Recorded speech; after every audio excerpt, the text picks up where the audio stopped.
face. Okay, thank you. Hare Krishna, everyone. Thanks. My name is Prema Gaurangi Devidasi. Welcome to this webinar organized by the Bhaktivedanta Academy of Education Canada. We are really pleased to announce that our center is certified to conduct Bhakti Shastri courses and IDC locally now. So today we are fortunate to have the association of Her Grace Uttama Mataji and Her Grace Krishna Nandini Mataji. Both of them are stalwart devotees and are part of the Grihastha Vision team, whose goal is to support, strengthen, educate, and enliven the individuals, couples, and families, the Grihasthas, who are or who will be involved in Grihastha ashram in the family life, as well as providing parenting techniques. The GVT helps devotees to spiritualize their marriage and make it in an act of devotional service. Bhakti Yoga, an important goal of the GVT, is to help each person about to marry and receive premarital education. Mentoring is also useful for couples that are already married. And just like Mother just mentioned a few minutes earlier, there were 2,000 hits in their GVT YouTube channel while they had conducted a Q&A session, and it's very amazing, inspiring for us. Mother Uttama and her husband Partha Prabhu have been married since 1971, and both of them are certified mentors with Vaishnava version 108 and prepare and enrich. They have facilitated seminars for the GVT all over the world in South Africa, England, India, Ireland, Brazil, Guyana, Trinidad, US, and Canada, so many places. They live in Sharanagati village in BC, Canada, where they offer premarital education via Skype. And Mother Nandini, a certified family life educator, is president of the ISKCON Grihastha Vision team and co-director of the Dasi Zayad Family Institute. She and her husband, Tariq, have designed and implemented several curricula relating to marriage, family, and youth, including the Young Pioneer Project, the Self-Health Relationship Course, Parenting for the 21st Century, and more. They've written several magazines and newspapers, articles, and videos, and facilitated schools of workshops, seminars, and other projects for individual, family, and couples growth and development. They've worked with many couples and families before and during marriage, and with hundreds of people to teach them healthy relationship and skills. Mother Krishnanandini has a degree in education and sociology and is a member of the National Council on Family Relations, the National Association of Professional Women, and the Cambridge who registry of executives, professional, and entrepreneurs. We are incredibly grateful to Mother Krishnanandini, who, despite her health, is very enthusiastic to help us to improve our parenting techniques. Thank you so much, both of you, for being with us today. And some housekeeping notes so that let's keep ourselves on mute during this webinar, unless our facilitator engages us in the interactive activities. We can use the Zoom chat that we have, and you can also raise your hands if you have any questions. And like my mother mentioned earlier, best is to just type your questions in the chat so that you don't forget it, and we'll address it at the end of the sessions. Thank you very much. And now I'll leave Mother Krishnanandini to lead the session. Thank you very much. Thank you very much, Prema Gaurangi. We're so happy to be here today and to share with you what's in our hearts about parenting. This is a very, very important topic. In fact, the most important, I would say, in conjunction with marriage and family, because the scriptures tell us that no one should become a mother or a father or a leader in any way unless we can raise our children for Krishna. And that's pretty awesome, because who can do that? So Prabhupada has given us this service as, parents or people who want to be parents. And it's a big, huge job. So today we want to talk a little bit about what are some of the things we can do to be better parents, to raise children for Krishna. And it's important to understand that it's not just the mother's part or the father's part, but it is the team effort of mother and father working together to serve. So what is parenting? So many definitions of it. One, we know that it means to give birth and to take care of children. But for Vaishnavas, it means to take care of children in all the ways, holistically. We have to take care of their mind, their body, and most of all, their spirit. And in order to do that, we work together. So we have to be good examples. We have to show our children how to be good people, how to serve Krishna together. And unfortunately, many of us carry baggage from our previous lives that make us not able to be the kind of parents that we want to be. And so this is the importance of courses like this, parenting courses, studying the scriptures, chanting around, because we have to wipe off some of the trauma and some of the unnecessary baggage that we carry with us. So very important to understand that. One of the things that I was given to do by my spiritual master, His Divine Grace Srila Prabhupada, was to show people how to have real Krishna conscious marriages.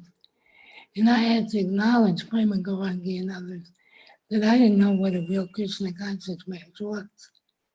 So I had to learn through prayer, through working together with other devotees, through calling out. And by the grace of the Lord gave me a husband who happens to be Muslim, which is very interesting, so that I can learn patience and tolerance and surrender and learn that there's only one God and that He wanted us to work together. So we came up with this idea of what is a premium parent, because for a Vaishnava, we don't just want to be a parent. We want to be a parent that pleases God. We want to be a parent that offers love to our children, through our spouses, and through our guru and other members of the community. So that means we have to be a special kind of parent. And that willingness to do that is what we're asking of you all today. So we came up with this word, premium parent. It has a definition to it, which we want you all to really, really reflect on and ask questions about, because it's, as again I said, the service that counts. So Ujjwal and I, when we were talking about how to share with you all, we decided that we take different approaches, and one is this approach of a premium parent. And after we share, we'd like you all to ask questions. What does that mean to you?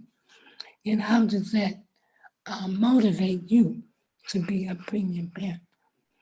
So the first one was, are you all following so far? Yeah, okay. The first one is that a premium parent looks at parent intentionally.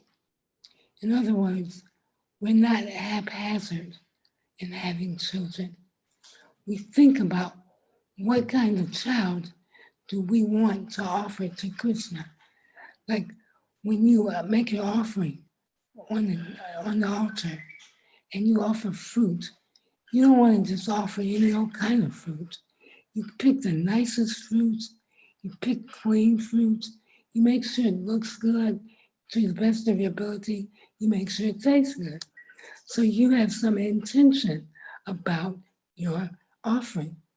So similarly, when you have a child, you want to have an intention about that child.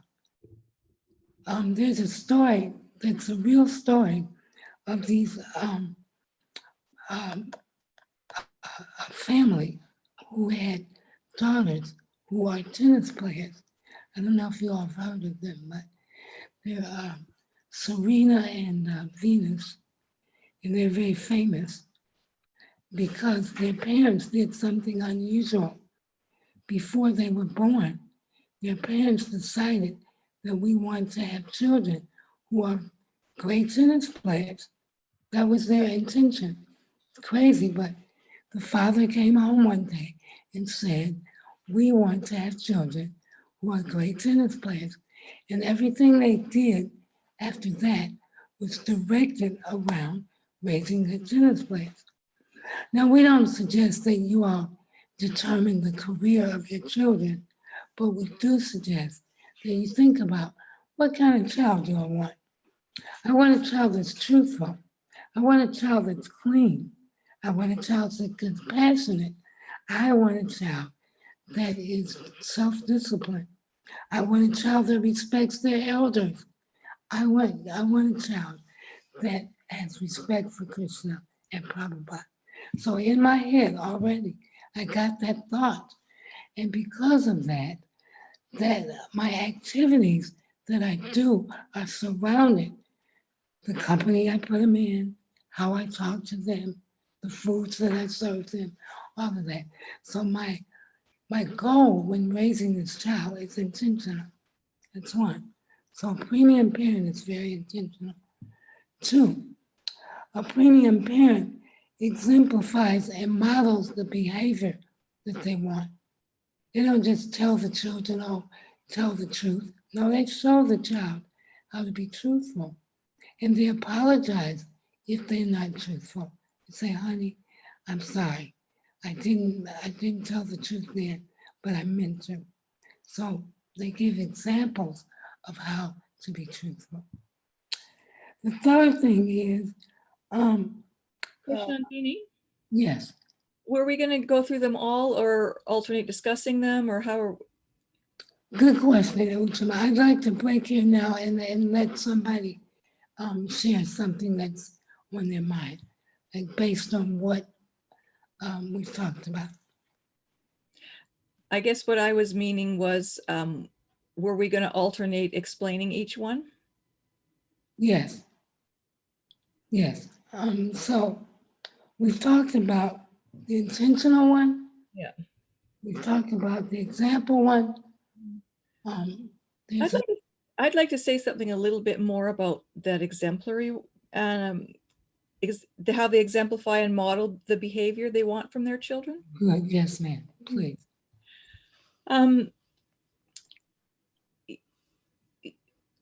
Children really pick up what we do, even more than what we say. And so part of the mandate that we had in this seminar was to share ways in which to help our children become Krishna conscious. So I found that it's actually really essential that we model Krishna consciousness in our life. And if we aren't actively turning to Krishna at multiple intervals of the day, demonstrating that, sharing what we're doing with our children, that I'm praying to Krishna for this, I'm asking for help, I'm, praying that this will turn out nice. When I'm in difficulty, I go to the deity and I share my thoughts. If we actively demonstrate that to our children, then our children will be able to learn that. And I think that an important thing is that we actively verbalize our thoughts and our processes, and to demonstrate our actions with intention, because it's all these little small things that we're doing in Krishna consciousness throughout the day that turns out to be the big things in a child's life. So we need to, live and, govern ourselves in the mode of goodness, so our children actually see that. So that also we have to exemplify and model emotional control and emotional intelligence, because unless ourselves and our children have our emotions under control, we're not going to be able to make good decisions and, proactively engage in Krishna consciousness. So a big part of parenting is modeling how to have good emotional control, act from the mode of goodness, and assist our children how to get there. Because when they're younger, they learn by modeling and they co-regulate from our behaviors. So having our children become Krishna conscious, the big onus on us is to also become Krishna conscious and act from the mode of goodness. So I just wanted to, share that, because I think that's so important, and I'm glad you brought that out, because that is the most important factor, I would say, that the children see us living and practicing. Something happens, we get angry. How do we respond to that anger? The children need to see us become Krishna conscious in that moment. And there's a wonderful poem that says, I'd rather see a sermon than hear one any day. I'd rather one would walk with me than merely point the way. The eye is a better student and more willing than the ear. Fine counseling is good, but I'd rather hear what you say. So the idea is to, in interactions with ourselves, with our spouses, how can we show our children how to behave? Very good point, Uttama. Glad you brought that out. Does anybody else have any thoughts on that one? Can anybody share like an incident or something that may have happened recently that may kind of show what Uttama and I are speaking about?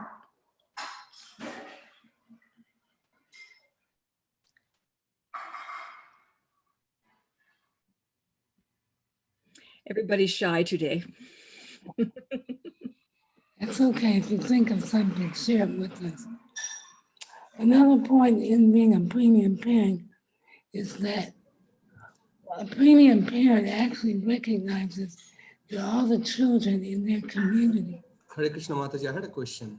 Okay. Thank you for sharing your insights. About being Krishna conscious, that sets an example for the kid to be Krishna conscious. Now, we have also heard about incidents where, the parents were great devotees, but the child took a different route because they couldn't just stand. So how do you explain that, in terms of bringing that, essence of Krishna consciousness, but at the same time ensuring that the child's natural instinct or natural, I would say that the tendency is not compromised? I think Uttama was going to address that a little later. Uttama, were you going to address that point a little later? In one of the other ones? Yes. But we can look at it now. But that I'll just make a little comment. When I joined Krishna consciousness, at first I didn't want to have kids, because I thought, what if they don't stay devotees? How will I handle that? And it was a big dilemma. So we were probably devotees maybe about 5 years. We were married 7 years, I think, before we decided to have kids, because I had to come to grips with that. Like, how am I going to handle that? Mm-hmm. And, I thought, well, I just have to do my best and leave the rest up to Krishna. Yeah. And one of the things that I realize in the beginning of our Krishna consciousness movement, we tried so hard to make our children Krishna conscious that we didn't actually educate them in a well-rounded way to have a variety of skills and how to be themselves and bring out the best in themselves. We kind of tried to mold them into one little shape that we thought was Krishna consciousness, because in the beginning, our vision of Krishna consciousness was probably a pretty small box. So I see that my children have gone through different stages in their life. And at some times when they haven't had premium association, they've had a little more difficulty applying all the practices of Krishna consciousness in their life. But they're still really good people and they make really good decisions. And I see as they progress and their kids grow, they want to give Krishna and it starts to come back. So, you know, we have to realize the big picture. Like when you're a grandma, Krishna Nandini, I don't even think she can count her grandchildren. She probably has so many. I have 6 and 1 on the way and 3 kids. So you really see when you have grandkids that, you know, the fact that your kid is maybe sidetracked and not 100% focused on Krishna this week doesn't mean the end of their Krishna consciousness. When you see the big picture and you see them turn out to be just such wonderful, well-rounded people, and that Krishna is always there in their life somewhere, and sometimes more and sometimes less, you just relax and you do your best and you keep giving the most you can. But we all have different lessons we have to learn, and sometimes we learn them in different ways. And our kids have to learn those lessons sometimes in hard ways, and we can't always be in there to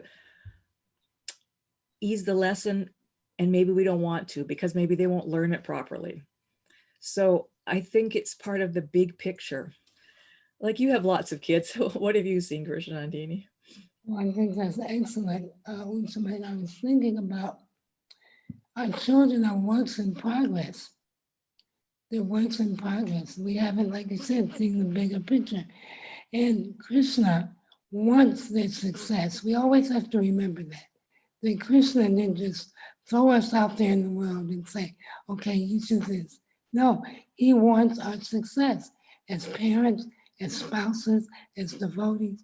And, you know, maturity means seeing that I'm not the controller, I am not the enjoyer, I am not the owner.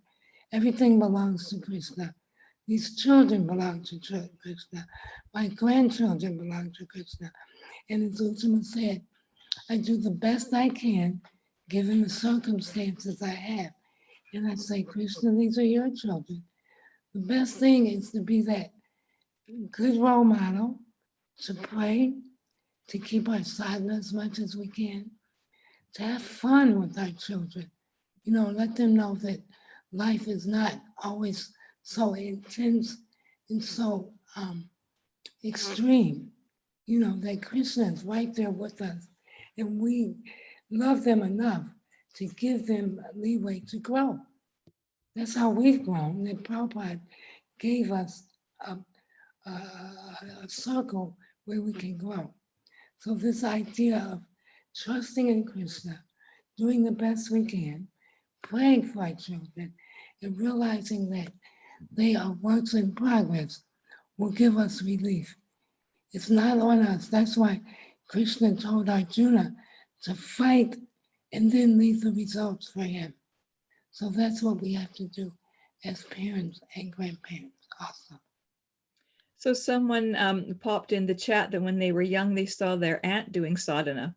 And that actually, even though they didn't understand everything, that planted this seed of bhakti in her heart, even though she wasn't aware of it. So we can't underestimate the influence that bhakti has, even in small amounts. What to speak if we can offer more. I have a son-in-law, and he's from Bangalore, and his fondest childhood memories are of his grandmother reading Ramayana and Mahabharata and all the lessons and values that he picked up from hearing that. So, you know, it carries on with the children throughout their whole life. That's why in the Bible, there's a scripture that says, train a child when he is young, and when he is older, that training will not leave him.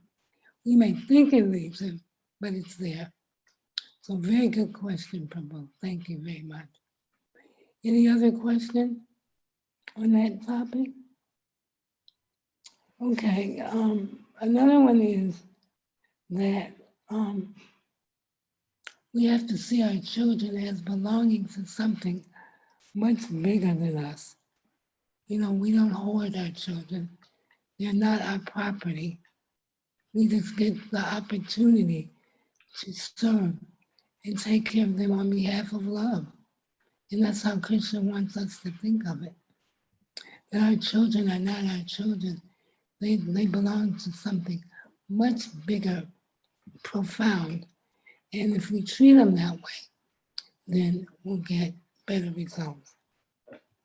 I'm just popping them in the chat, Krishna and Dini, so that everybody can see the points that we're making. Okay. And So you were doing number 6 there about being aware of their connection to life and other living beings. Yes. And then number 8 is that we raise our children in a holistic manner. In other words, we don't just think about the food that they have to eat or the clothes that they have to wear, but we think about what lessons do we give them spiritually. Reading to our children every day is such a wonderful activity that you have no idea how much that affects. It's a simple thing like reading, and the children have good memories that they sat on their parents' or grandparents' lap, and every day they read or be read to something from Bhagavad Gita, something from Bhagavatam, some pastime, very, very warm connection with the parent that they won't forget.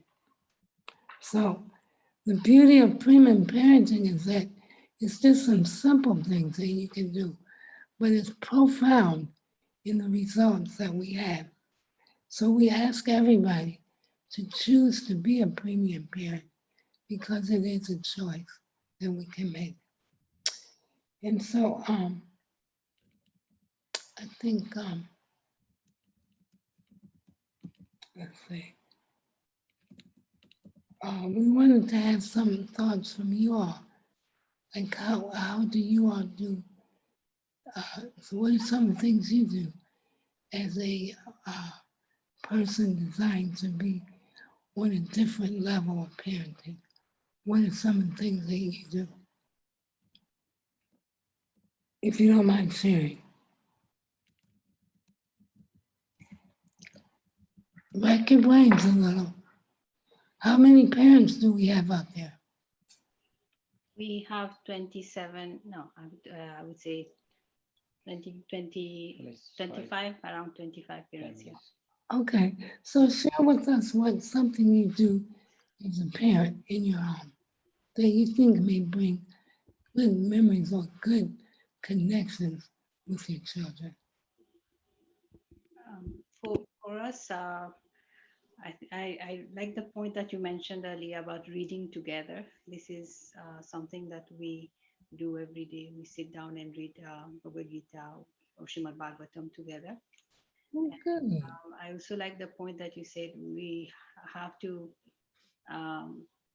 like share the love, like let them know that we love. So we don't hesitate on saying that every day to our son.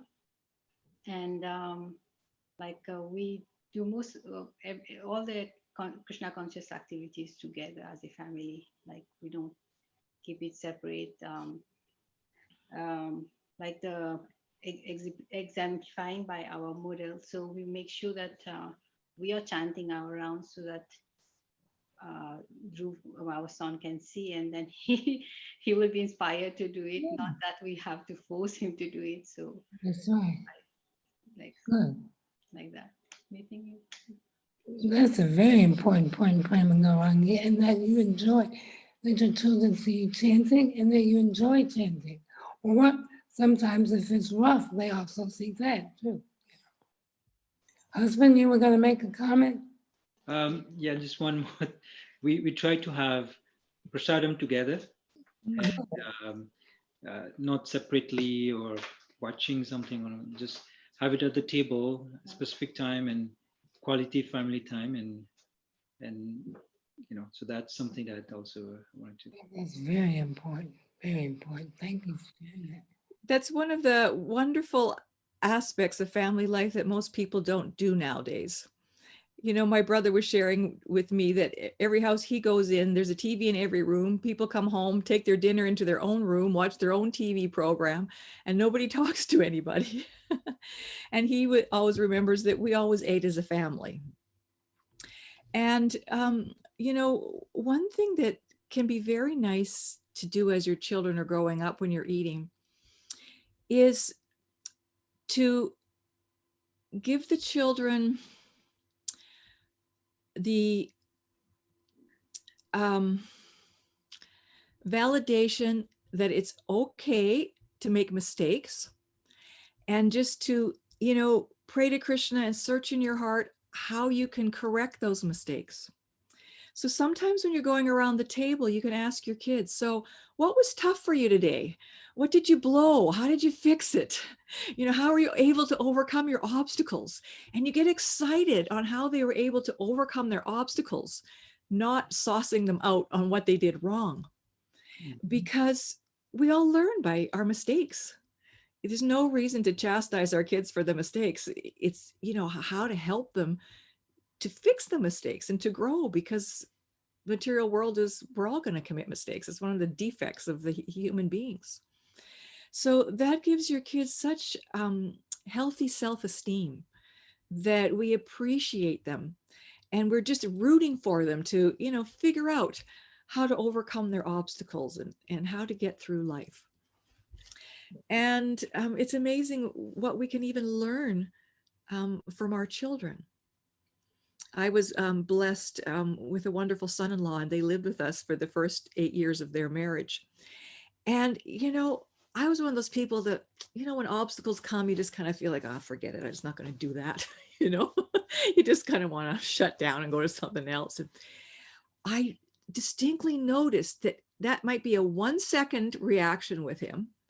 And then he's go, there's got to be a way to get over this. And he gets excited trying to figure out how to overcome the obstacles. He actually gets enlivened. I thought, wow, you know, I got something to learn here. So it was just, you know, so wonderful to see. So, you know, we can really learn from our kids too. That's right. Prabhupada said often that we were his teachers, and he appreciated that. And my husband has a friend who wrote a book called Kitchen Table University. And it's really nice because she talks a lot about how we as families can learn at the kitchen table University. So I like that point you made about learning from our children and helping them to process some of the challenges that we learn from and they learn from as well. Mm-hmm. I wanted to touch a little bit on, you know, the 5th one of premium parenting, how we show genuine affection to our children and also to others' children's. Yeah, good. You know, because our children pick up a lot from their peers. Mm-hmm. And we need to also help their peers become the best people they can be, because we want them to have good people to hang out with. So we have to see that, you know, also.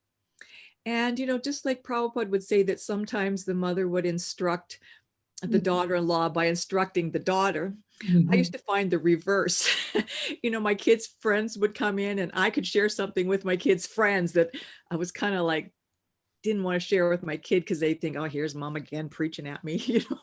But if I could share it in a light way with their friends, you know, they would also hear. And sometimes the friends would be interested in asking questions. And, you know, my kids are like, you know, then they start to get interested. So, you know, I find that as a parent, it was really important to engage other kids in Krishna consciousness also, because the more Krishna conscious things you could engage everybody in, they were all happy to be a part. Because, you know, kids, they love to do everything. They're social people. They love to do things together. And if you can make Krishna conscious activities for 2, 3, 4, 5 of them, you know, all at once, then they're all fired up about it. If you're just trying to, you know, get your single kid to do something Krishna conscious, they're going to do it for a while. But, you know, after a while, they want to be with peers too, not just with mom and dad.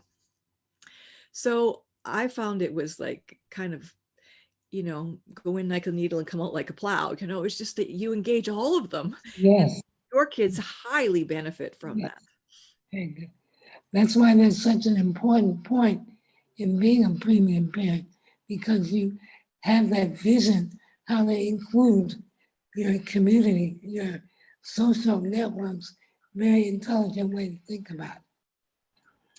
So let's see, any other point that we want to touch on that?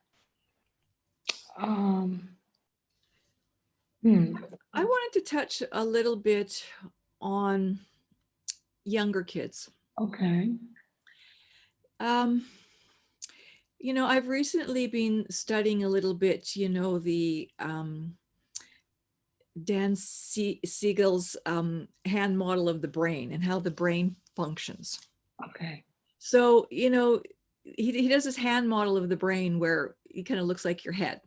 So you have your nervous, you know, your brainstem, you know, your neurological whatever you call that stem at the back of your head comes in your neck. So that's there. And then you have the first part of your brain that starts developing in the womb. And when the kids are young, it's the only part that's functioning is you know, how to breathe, how to survive, yeah. You know, just the survival. The functional part. The functional part, right. So the thinking part develops, you know, later on in life. You know, it's not active a lot until, you know, 3 or 4 or 5. So we have to help them, you know, make the decisions and care for them. So the main push in children is to be safe. So being safe isn't just, you know, am I going to starve to death? You know, we cry when they're hungry and all those things, but the environment has to feel safe, you know, when they feel nurtured and loved. That is also, they're looking for that. Yes. So when our children get a little bit older and they start to know what's right and what's wrong, as soon as something happens where they don't feel safe, this reasoning part of the brain kind of flips. They call it flipping the lid. And you'll see that even though a child could at one time, you know, put their toys away or sit nicely at the table, when there's something inside of them that doesn't feel comfortable or safe or at ease, that fight, flight, look for the comforts takes over, and it disengages their thinking part of the brain. So you might think that my child is acting up. They know how to do that. They're just being orderly. But it's not actually the case. The case is that it's not fully programmed and it's not fully accessible because this upper reasoning part of your brain doesn't fully develop until 23 or 24. That's why the voting age used to be at 21. So your kids don't have that full reasoning ability. So we want to be there to protect and soothe and make our kids feel safe. And once they feel safe and loved, then they can again start to access the reasoning part on what is a good behavior to do. Because your kids, they want to behave well. They want to please you. And when they're not, it's because there's a reason. So Krishna Nandini, she taught us all how to teach adults how to find the pony in each other. We have this wonderful story. If any of you have taken any of our premarital education or marriage seminars, that when our spouse is saying something to us that we don't like, or they're reacting like, you're always home late, okay, you don't just respond, well, don't you appreciate me?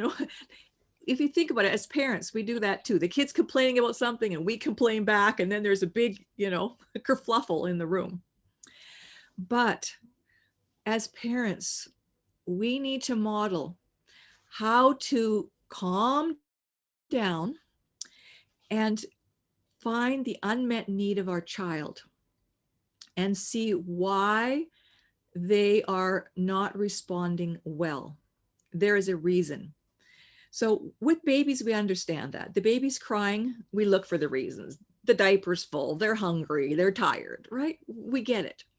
But somehow as they age, we start to forget that. We think, oh, they should know how to do this for themselves, or they should know how to behave. And we try to just instruct them. No, sit like this, behave like that, sit down and eat here. They would if they could. We have to realize that they can't, and they need help.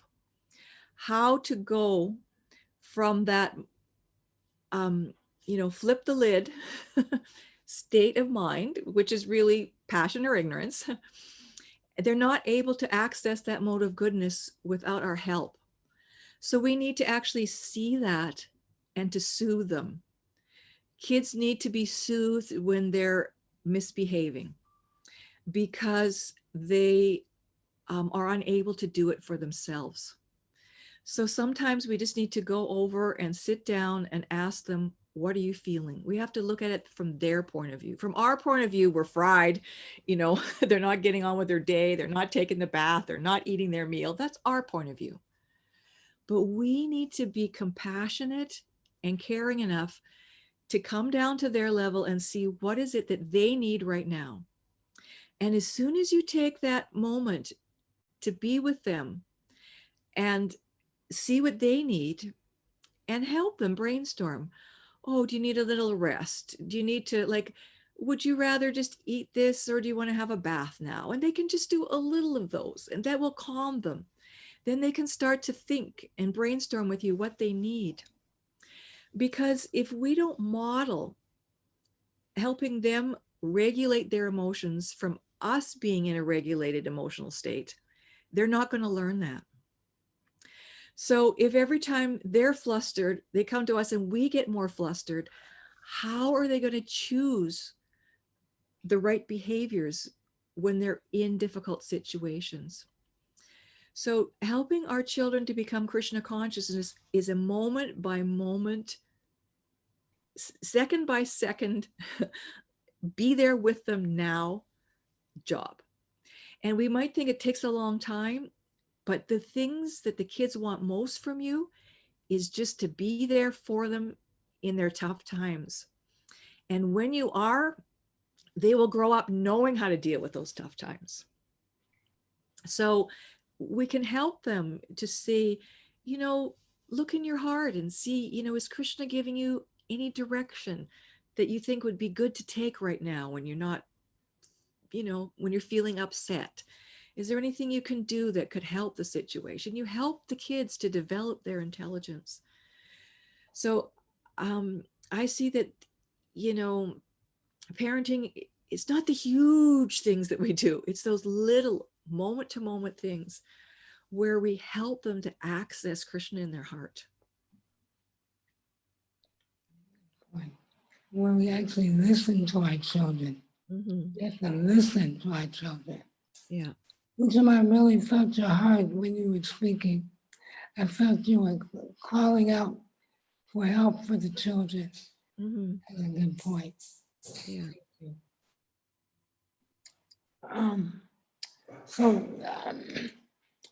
The next thing I guess is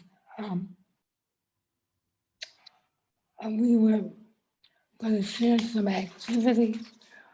I think that comes after our break. Okay. That we were going to talk a little bit more about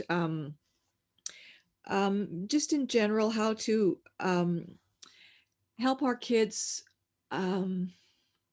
take to Krishna consciousness, any ways in which these premium parenting styles assist our kids to become, have Krishna solid in their lives. Yes. Yes. Okay.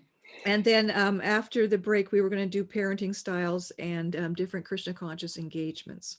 Okay. So we were going to go here for maybe another, 5 or 10 minutes just discussing this. And then we would open it up for questions, and then we'll take maybe a 20-minute break, and then we'll come back for the parenting styles after that. Okay. Well, you lead the next session.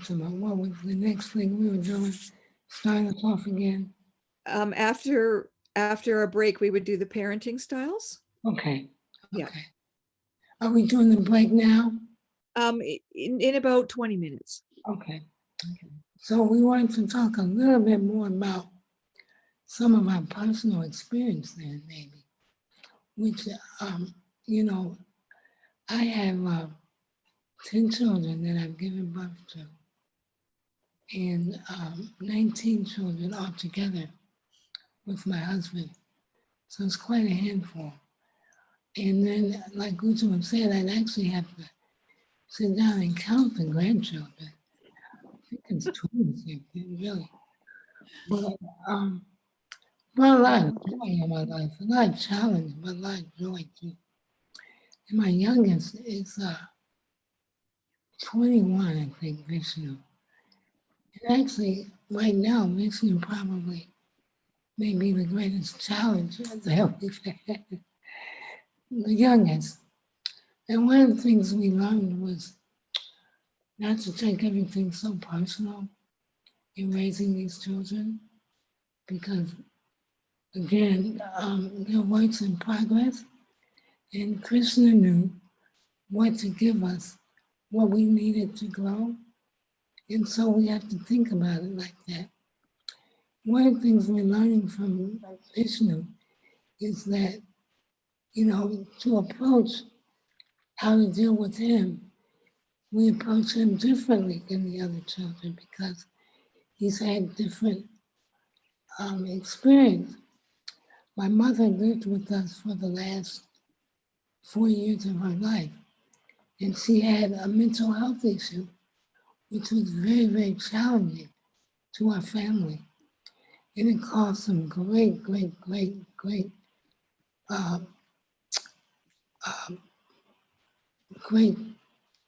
problems.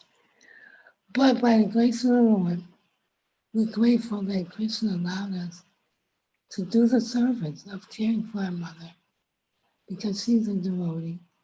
And, we didn't want to put her in a nursing home or anything like that. So we had to make a choice. It was one of those grandfather Bhishma choices, where you had to just say, okay, Krishna, it's going to be terrible, but we're going to do it on your behalf. And Krishna allowed us to do it, you all. He allowed us to see it through the end. And we chanted and we prayed. And there's still scars, but we're learning and we're growing as a family. So for that, we're grateful. The older children have been very helpful in taking care of the younger children, which is such a blessing in that regard. And so, to acknowledge the challenges, but also to be grateful for the mercy of doing the service is something that we can share with you all today. And it's not done yet, but we're still working on it. That's one. But overall, I would say that the parenting piece has been a growth enhancing piece for the family. And my husband and I have tried to work together to, like I say, not take it so personal and to, each one try to talk it out, points of space where sometimes we just had to be quiet and listen to one another. Sometimes we just had to pray. But thank God we're still here together, survivors. And we are grateful for that. So I think that's pretty much what I want to share on that. Any thoughts on your part?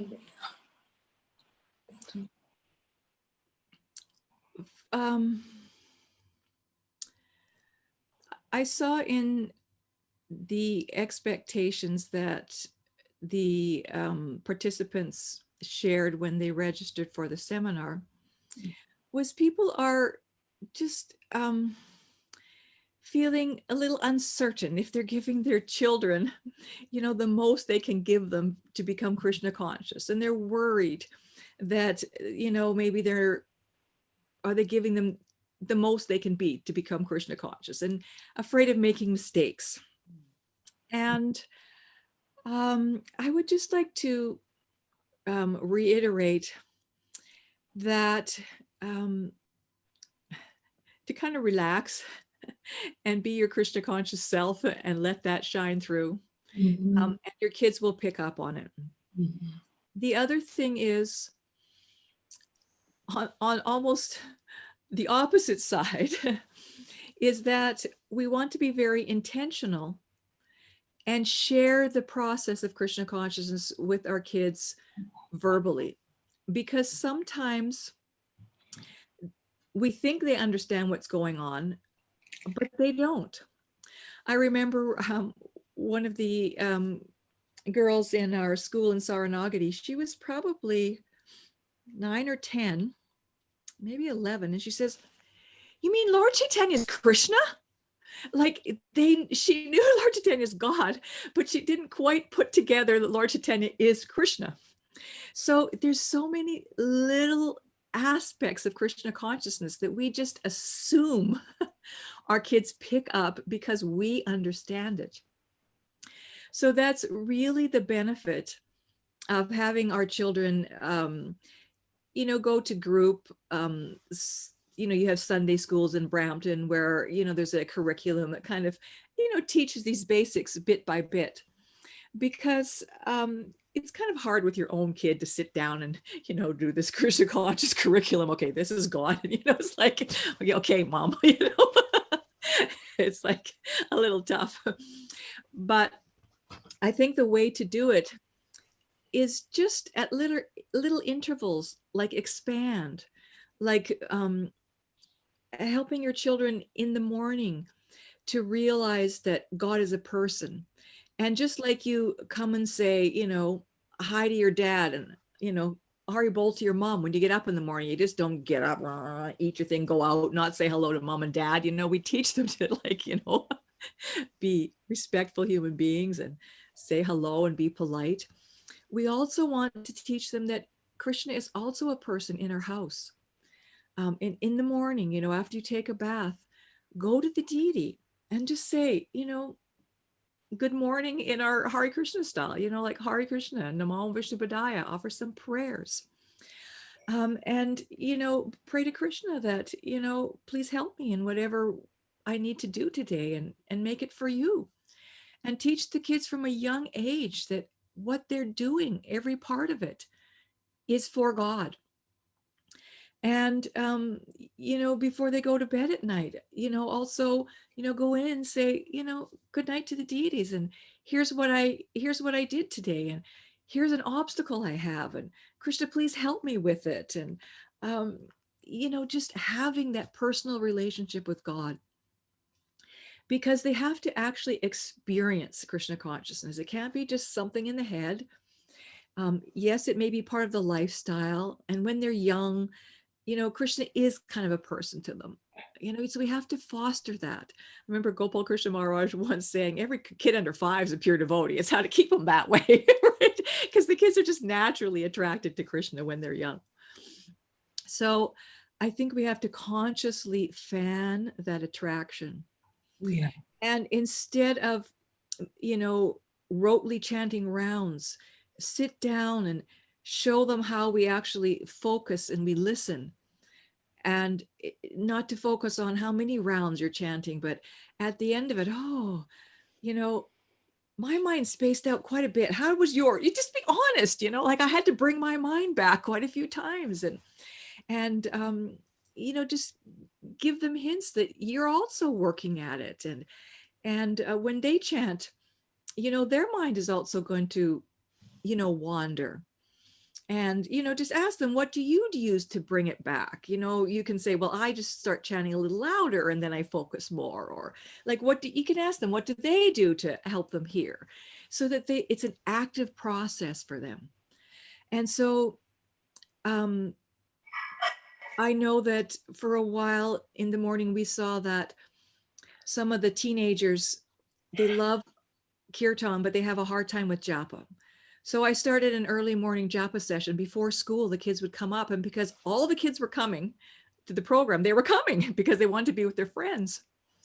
So I asked the teacher, aren't they tired? Because they had to get up at 5:30, and then go to school after that and do all their schoolwork. He says, yep, they're dead tired. But you know what?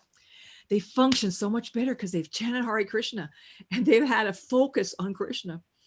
And I asked the kids, every day, was your day any different when you chanted some rounds before you went to school? And did you notice the difference? And what's your experience? You want to get them to experience Krishna consciousness and note that experience, because that's what is going to stay with them. You walk down the street and you say, oh, look at those pretty flowers. I bet Krishna would like that. Or look at all the different varieties of artistry that the Lord made. And I love that point, Ujjwala, because Krishna consciousness is an experience, and the experience is what we take with us. Yeah. You experience the love, the variety, Krishna's presence, and so many different things. I remember one day, I have a daughter, she's an artist, and we were driving down the street one autumn day, and there were so many beautiful colors in the plant. And she just started crying. And I thought something was wrong. She said, Mata, just look at how beautiful Krishna has made all these colors. Look at all these reds and oranges and yellows. And she said, no artist can reproduce that. So she was able to have that experience of connection with Krishna. And that's why Prabhupada emphasized that we have deity worship as a family so that we can see that God is a person, that he loves us, is present with us at all times. It's very beautiful. And we want to find that beauty in Krishna wherever we are. And that enhances our family relationships also. It's not just a separate relationship that we have with God, but it makes us have a relationship with each other more sweetly. Also, very good point. It's actually very interesting because, with neurobiology right now, people are able to do brain scans and this and that. And so scientifically, they found out with what devotees have known forever is that we're all wired for connection. So each and every one of us is wired. It's who we are to connect with Krishna. And because we're wired for that connection, and we get most of that connection with Krishna through association of other devotees and connecting with other devotees, that connection with our parents, with each other in Krishna consciousness, is how we're going to access our connection with God. It comes through really great connections, because yoga means to link. And so this yoga is how to have good connections. And when you can have that heart-to-heart connection with your children in all these small moments, you have that connection that you can help them connect with Krishna. So the most important things you can do for your children is just to connect with them individually and in the moment to moment, bring in Krishna. It's these small things that are the big things. There's nothing more that your child wants than some time with you and to connect. You got emotional about that, bless your heart. It's so true. Also, the connection between the husband and wife, because you see, the children, they want to see loving relationships between their parents. Yes. Very important. Good golly, Miss Molly, as they say, to have those relationships with your spouse. You can't trick a child, they really know. So on a deeper level, you want to have where they see the loving concerns between their parents. So that helps them To feel safe. They can feel safe and secure also. Mother, there was a cool. Shambhalava Prabhu has raised his hand. I think he wanted. All right, please, Shambhalava. Haribo, Mother Uttama, good to see you. All Hi. the other devotees, wonderful to be here. Mother, it's very good to see you also. I haven't talked to you. I talked to you, but I haven't seen you. So it's good to hear your voice and see you. Hare Krishna, sweetie. I just wanted, there was a couple of things that I heard, and I joined late because I'm actually working today also. There's a couple of things that were pretty significant. One of the things that stood out to me the most, as far as, my mother, like she said, she had 10 children, but she showed us, all of us, we all had that individual attention. I don't know how she did that and still managed everything else that she was doing. But one of the things that she did that really made me come back to my senses, because I left my senses for a while, everything that she did, literally everything that she did in service to Krishna. And what I mean by that is she wouldn't necessarily tell us, hey, I'm doing this for Krishna, but she would say, she would just, in her daily dealings, I'm cooking for Krishna, and she would be singing songs, she would be picking stuff out of the carpet. I'm cleaning the carpet for Krishna. And as a young child, I was like, Krishna doesn't care that you're picking that from the carpet, but I didn't understand what she was doing. And that is stuck with me, and that will stick with me for the rest of my life.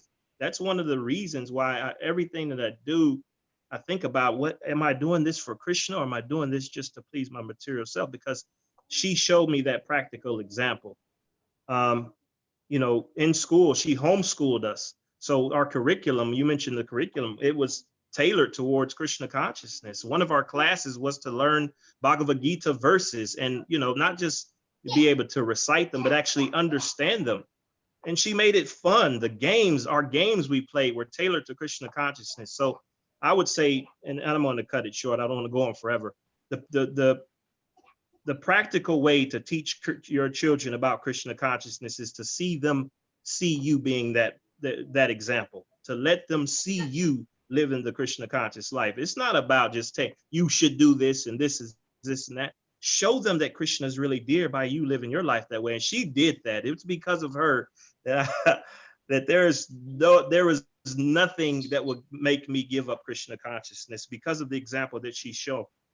And I was able to build my own connection and find my spiritual master through her. So I just wanted to say that I love you, Mother Krishna Nandini. I can never repay you, but I will attempt to by helping other people become Krishna conscious. Thank you. Yes, thank you, Hare Krishna.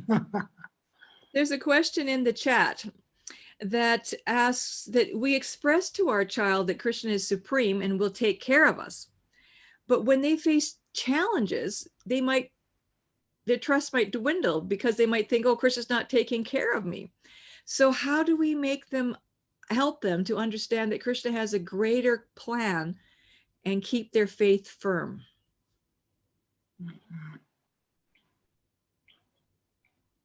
Well, first of all, I would say that a lot of the pastimes in the Bhagavatam address issues where it appears that the devotees get left behind So that's why it's good to study those pastimes and talk about them so we can see the end result. But also, just as we've all been saying here, demonstrating that no matter what happens, we don't give up on Krishna.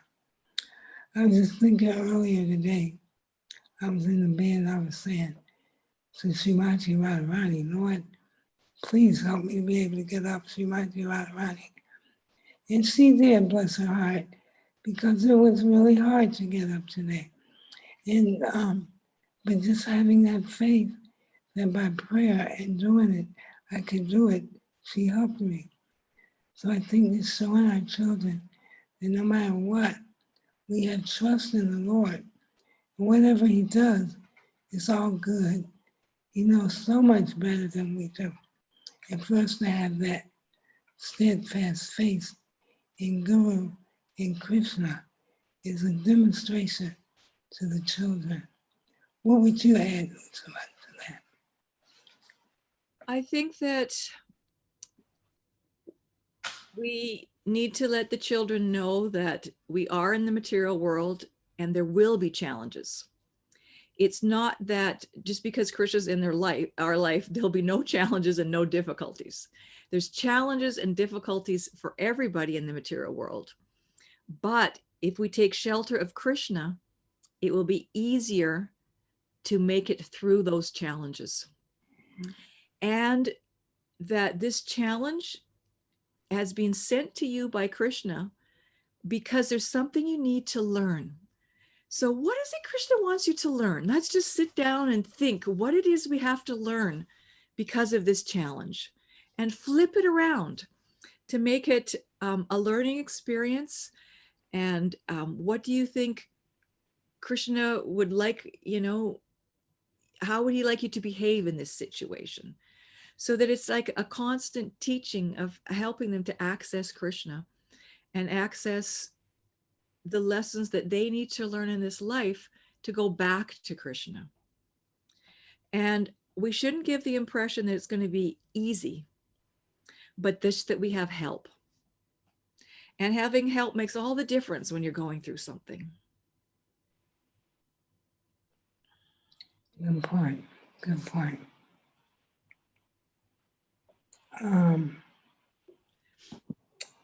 Prema Garangi, would you add a little bit to that, sweetheart? From your point of view, what would you say?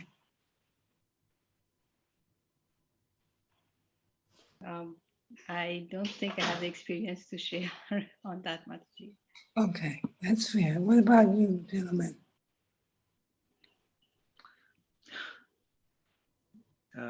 No, maybe later, Mataji. Okay, that's fine. That's good. No, you're asking some honest questions and getting some honest answers. We actually have a question that we get that question quite often, especially when new families join Krishna consciousness at a later age, like their kids are already in teenager. So how can the parents encourage the children to become Krishna conscious when they are joining, when they are already at a later age? So what's your experience on Okay, that? so the question is, how do you encourage children who are new to Krishna consciousness but they're teenagers? Again, I would say be very careful about their association because that's going to be crucial. Don't force, please don't force, give a lot of space because, this is new. This is something that wasn't part of their initial experience. So you don't want to force anything. You want to share the nice things, the good prasada, good association. Listen to your children, fill out what are some of their concerns. Like, those that say, well, you have to do this or you have to do that.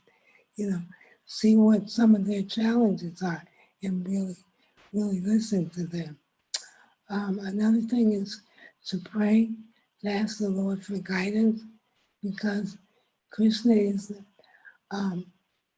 directing in the heart, how to come to him. So he'll also do it in that circumstance. Let's see where, that's all I can think of for the moment. Uchima, what about you? I think that as a community, we need to reach out and try to be really friendly with those teenagers, to try to teach our children how to reach out and be friendly with them, how to not get affected by where they're at, but how to bring them to Krishna consciousness, because that's something they need to learn how to do, because in their school, they're encountering that all the time. Mhm. And I have honestly found that our children can be pretty snobbish. Mhm.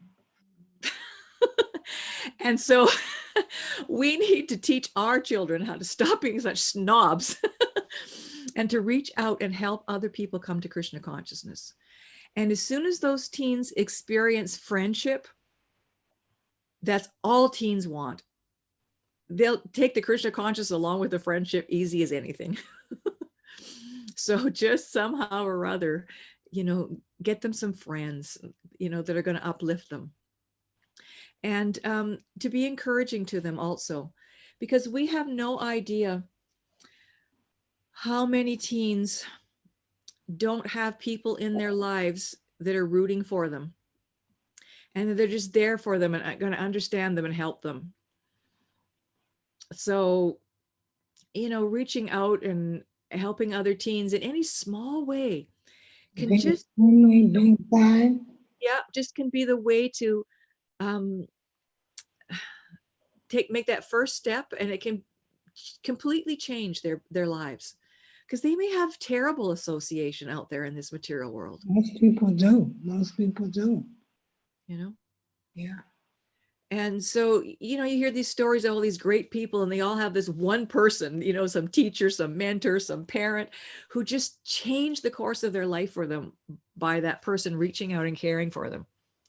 So I think that we have to really be active as a community for them, because it's going to be really hard for the parents on their own to do it. And Chaitanya wanted that. Yeah. He wanted that we reach out and include others. So we have to learn that art. And we'll feel better doing it ourselves, actually, as a community. Yeah. So I think perhaps we can take a little break now, because everyone's going to need a little drink and a washroom break. okay. And then maybe we can come back at, how much time do you need? At 1:45, maybe 20 minutes there? 20 is good. That might be a little long. You want 15 minutes? 15 Okay. All right, we'll say 15, and we know devotees have their own time. So we would request everyone to just mute yourself and Yeah, and then come back in 15 minutes. And at that time, we will be doing parenting styles and engagements for children in Krishna consciousness. yeah, I had one more request, Mataji, if possible, maybe if everyone could on their camera when you return, so that we can you make it more interactive, because right now it looks like we are talking to names. Okay, that's good. So yeah, you can do that. Yeah. Yeah, so if everyone could participate, and like we are here, we are not social distancing as such, but No germs go through the computers yet. So we'll be back at 3:45. Is that right? Well, you guys all have your times, whatever. It's only 25 after right now. So how about it at 1:45, just to make it an even number? Will that work? 3:45 for us. Okay, thank you. Hare Krishna.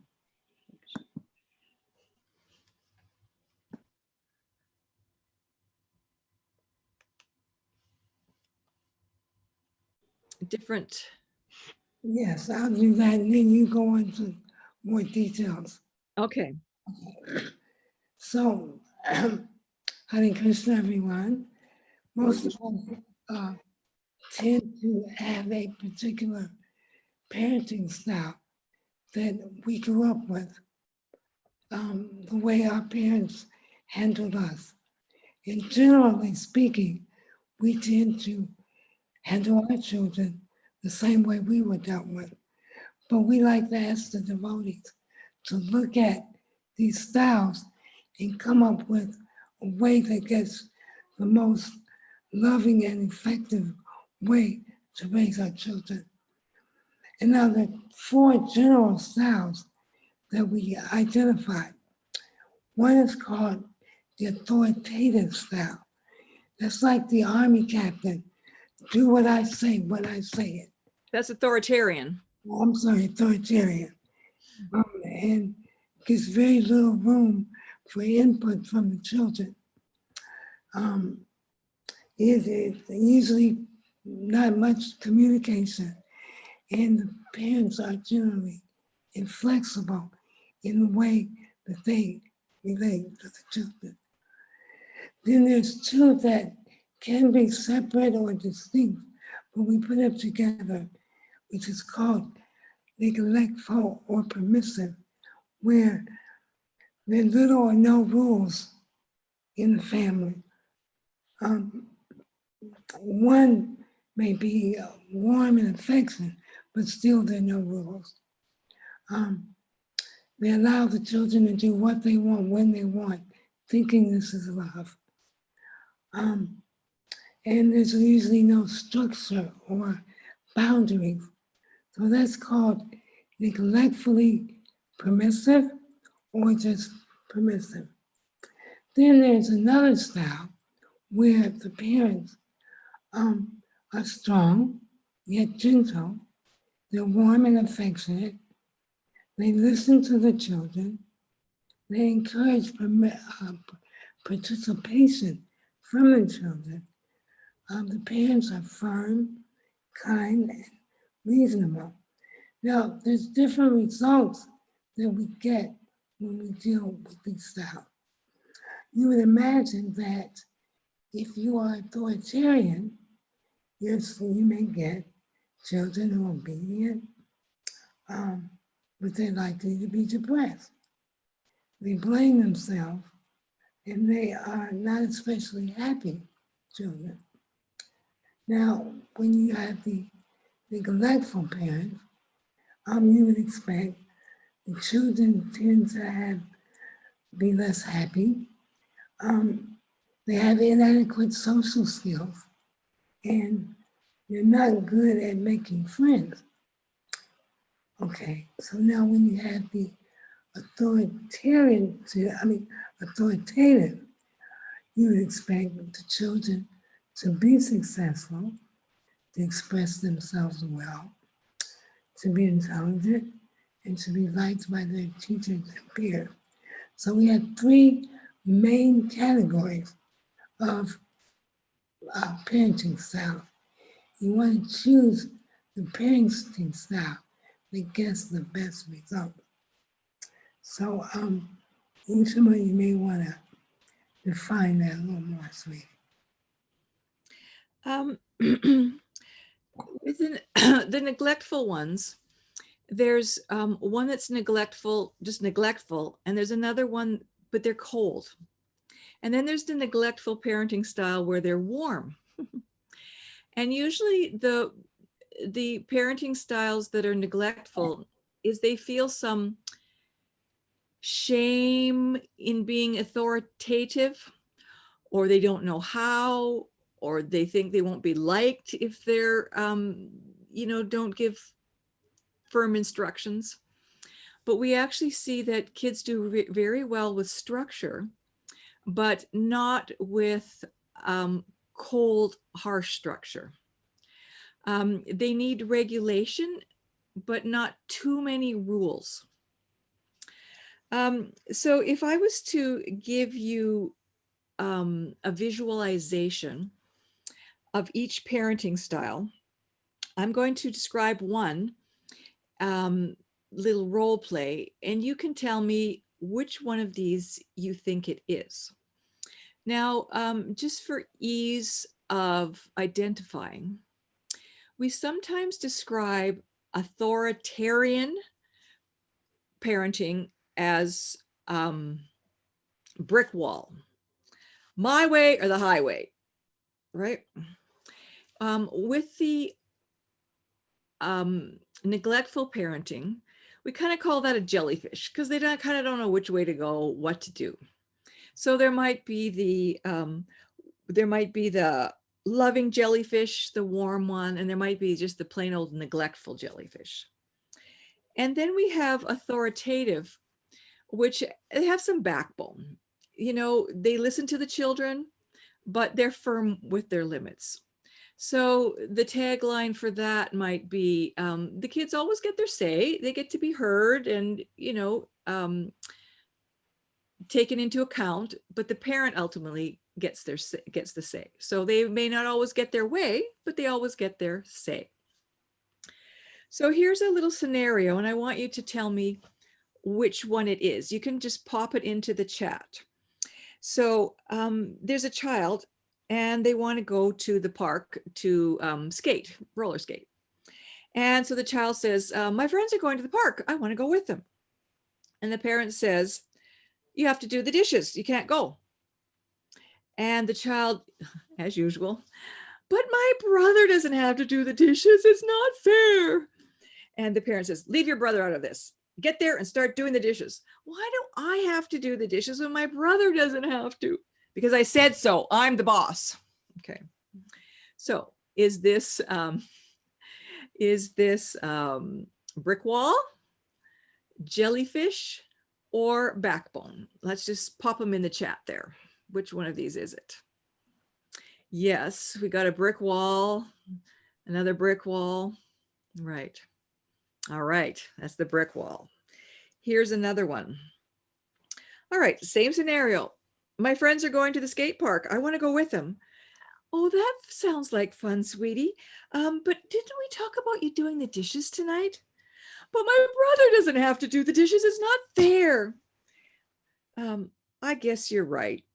It doesn't seem fair. If your brother doesn't have to do the dishes, who's going to do them, honey? You are. Well, okay, I'll do them for you this time. Go have fun. So pop in the chat. Who do we have here? Yes, we have the jellyfish. Now, is this the warm jellyfish or the neglectful jellyfish? Yes, the warm jellyfish. You got it. All right. So I'm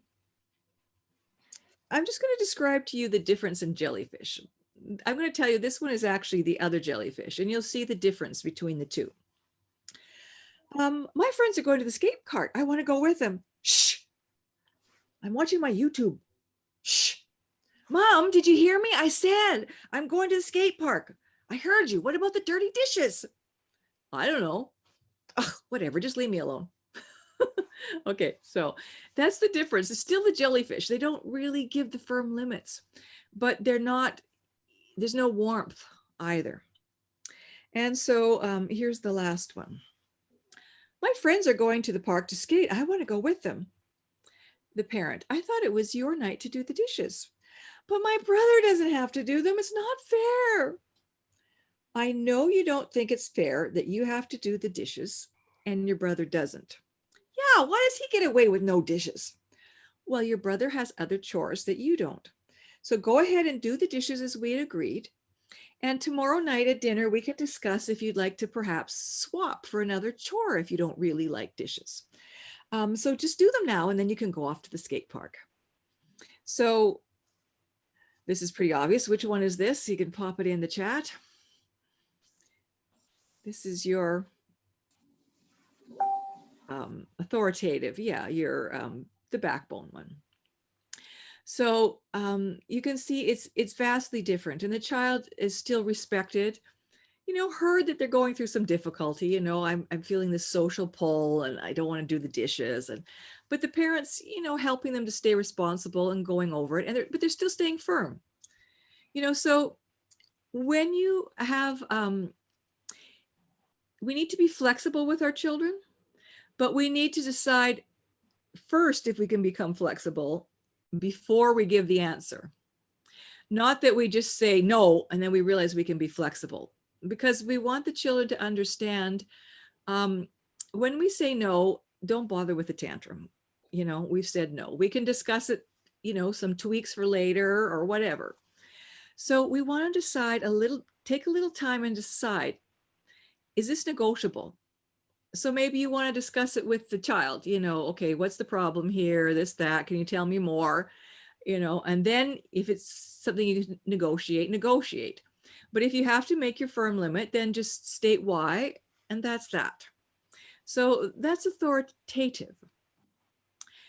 And, Krishna Nandini was explaining that, especially in times of stress, we revert to the parenting style we were brought up with.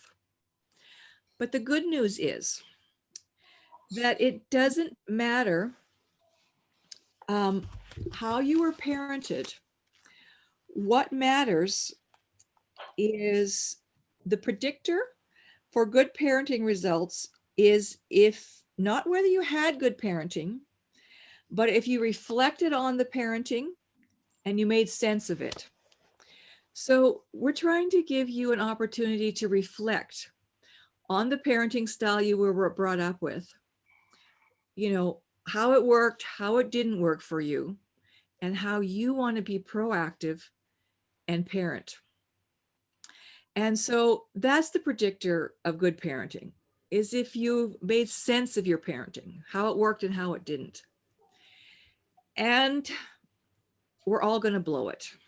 We're all going to revert back sometimes, and we're all going to make mistakes, and we're all going to flip our lid and not respond proactively.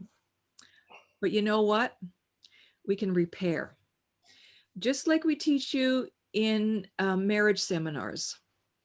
It's not whether you fight. All couples fight. All couples have disagreements. It's how you repair your disagreements. So it's the same with your kids. You want to repair. Oh, I'm really sorry how I yelled at you. I was really hungry. I had a hard day, and that's not an excuse. And I apologize. The next time, I'll try to do a better job. And forgive me for not, understanding where you were at. That's okay. The kids don't need to be perfect. They just need to know that you're there for them and you care. You don't have to be a perfect parent. You just have to care. And that helps children to learn how to repair, because they're going to do things with their peers that they mess up. And they can learn how to go back and correct it. And that's okay. Is if you just consistently, repair your mistakes. It's not a problem. So would you like to add anything, Krishna Nandini? No, I think you covered that really, really well, Utsuma. Because the idea is that we want to leave with the Vaishnavas some tools and hope that we all grow and do better. And I think you shared that very nicely. Mm-hmm. So sometimes I find it very helpful that as parents, you take a little time and you discuss with each other, how was I raised? Because it's very helpful for your partner to understand how you were raised, because they're going to see, oops, they must be stressed because they're reverting to their some parenting style that wasn't working so good that they were raised with. And, then some time when the kids aren't around, you can talk and say, oh, what's happening for you when you get triggered like that? And how would you like to do it better? And is there anything I can do to help? And, I don't want to come in and negate you. So, how can I help you when you kind of get stressed and you're just reverting to your jellyfish or your authoritarian or your this or that? So that you're on the same page as parents, and you've discussed, what the guidelines are that you both want to, commit to. Because, your kids are really sharp.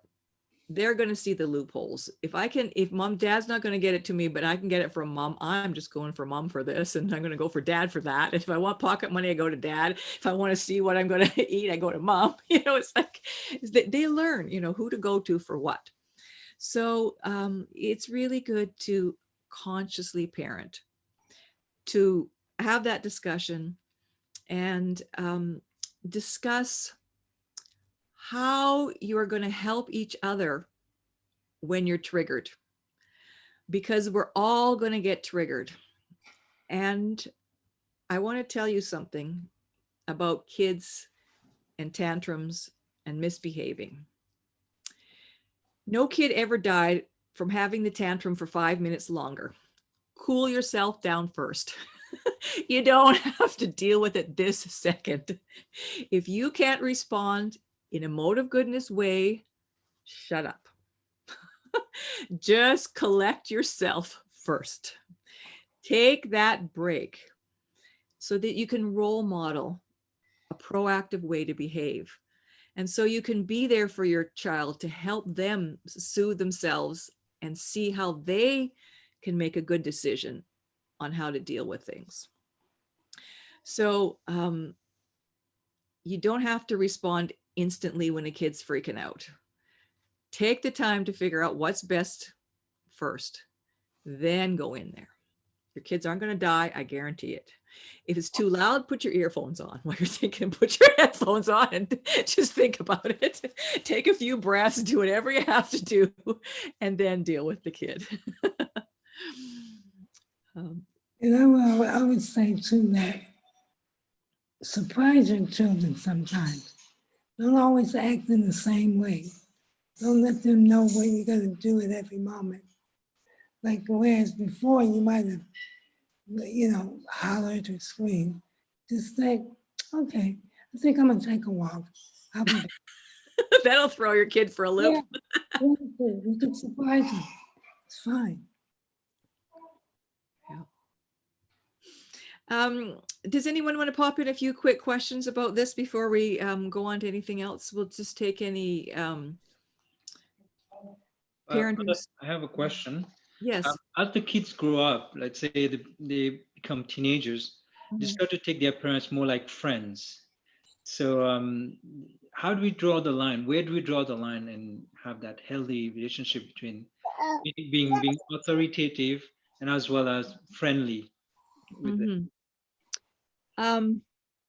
You want to say yes most of the time and reserve the no for when they're doing for when you have to, because then your no is more effective. The other thing is, we do want to be friendly with our kids because we want to encourage them how to make their own decisions and just have those conversations. Oh, how are you working through this? From a friendly way, not, oh, you should do this and you should do that, because they need to learn how to think. But if sometime they're making a decision that isn't safe for them, they want to go to some party or some this or that, and it's just not at their level of safety, you need to pop in and you say, I understand you really want to do this. And I understand that most of the time you make good decisions. But whenever I see that you are not making a safe decision, I, as a parent, need to step in and help you. I'm here for you to keep you safe. And I know this might be disappointing, but trust me, And so it's a matter of them learning how to keep themselves in safe situations. And you need to keep your child safe and secure also. So you just reserve it for when you need it. That's my answer. Let the small things go, And parents are always in charge. You have to ultimately accept that. Yeah. If you're in charge, you listen carefully and consider your children, but ultimately the parents are in charge. And so I like what Ijima said about safety. It's a good point. Thank you. We have Sunita Mataji who has her hands up. All right. Yes, I have a question too. So that's regarding like two different style of parenting in the same household. Oh yeah, always. How do you manage this? How do you manage this?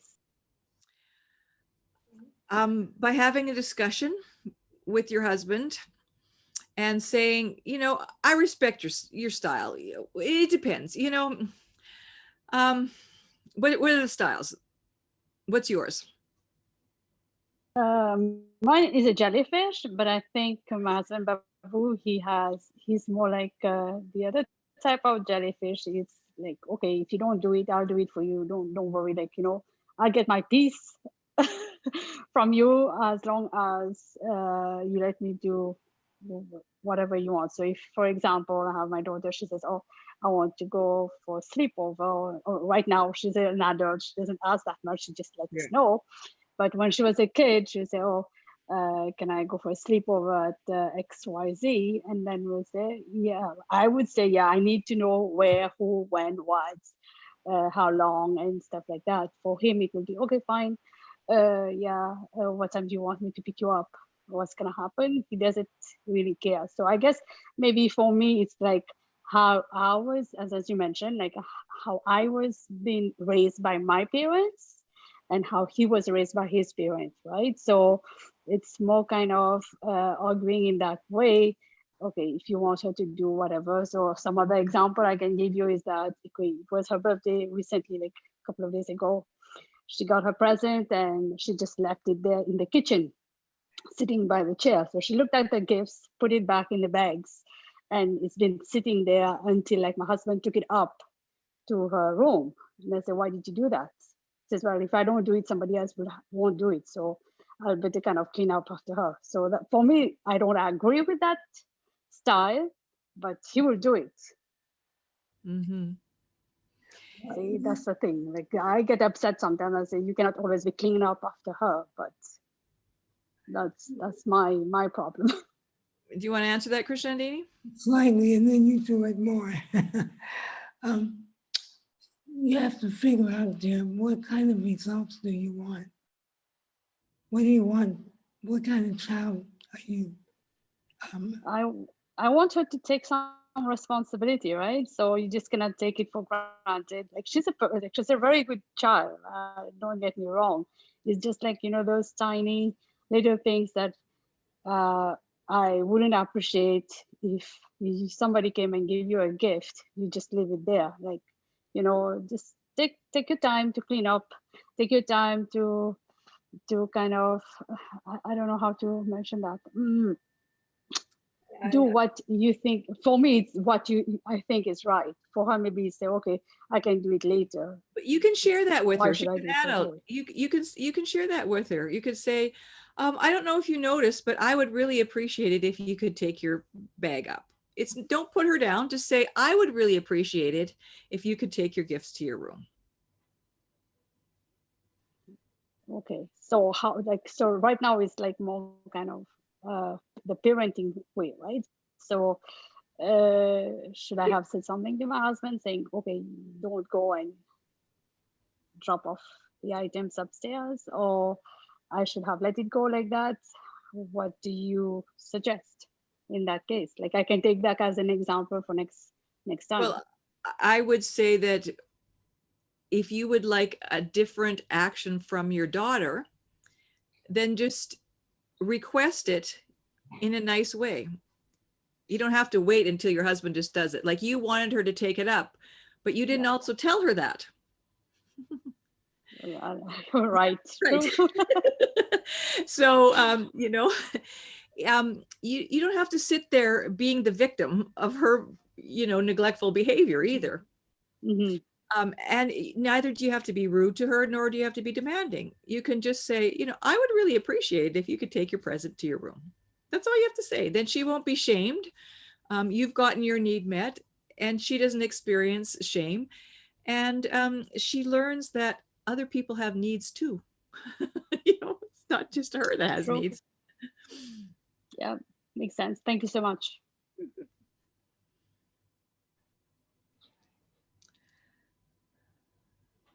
All right. Do we have any other questions? I don't see anyone raising their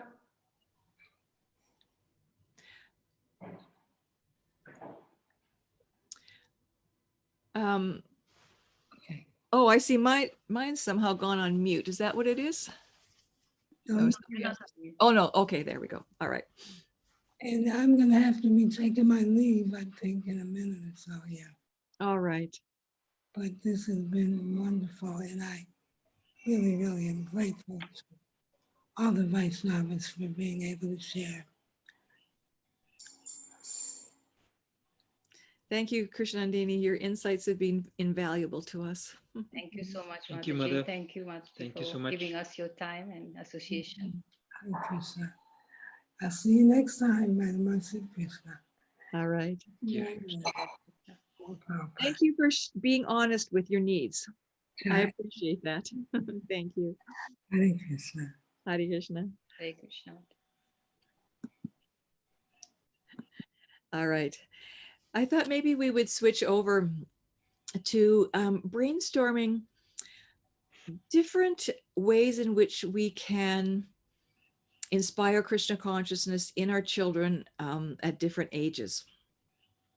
So I thought that maybe I would just start out with some general things, and then we could break up into different rooms on the Zoom chat.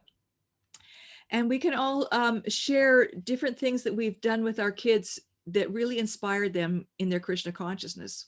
Because it's really nice when we hear from other people what they do, and we can get more ideas and insights on what we can also do with our kids.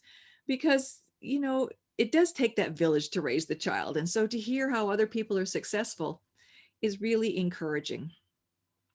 I know that in our community, we're fortunate enough that we have a community school. And it's just so inspiring to me to see the ways in which the teachers find these innovative ways to get the kids to really enjoy Krishna consciousness. And so I just know how inspiring it is to see how other people do it. So I thought we could take the opportunity to share a little bit. First, I thought I might just go through a bit of an overview on general things that we can do at different ages. And then we can, when we get into the chats, we can be more specific. So first of all, we have, you know, the newborns and the toddlers. So we know that to keep them Krishna conscious, it's fairly easy because we control the environment, and we can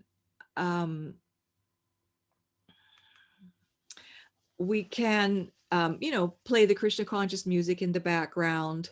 We can have the, you know, the mobiles with the Krishna pictures, and we can show them the Krishna books, do storytelling,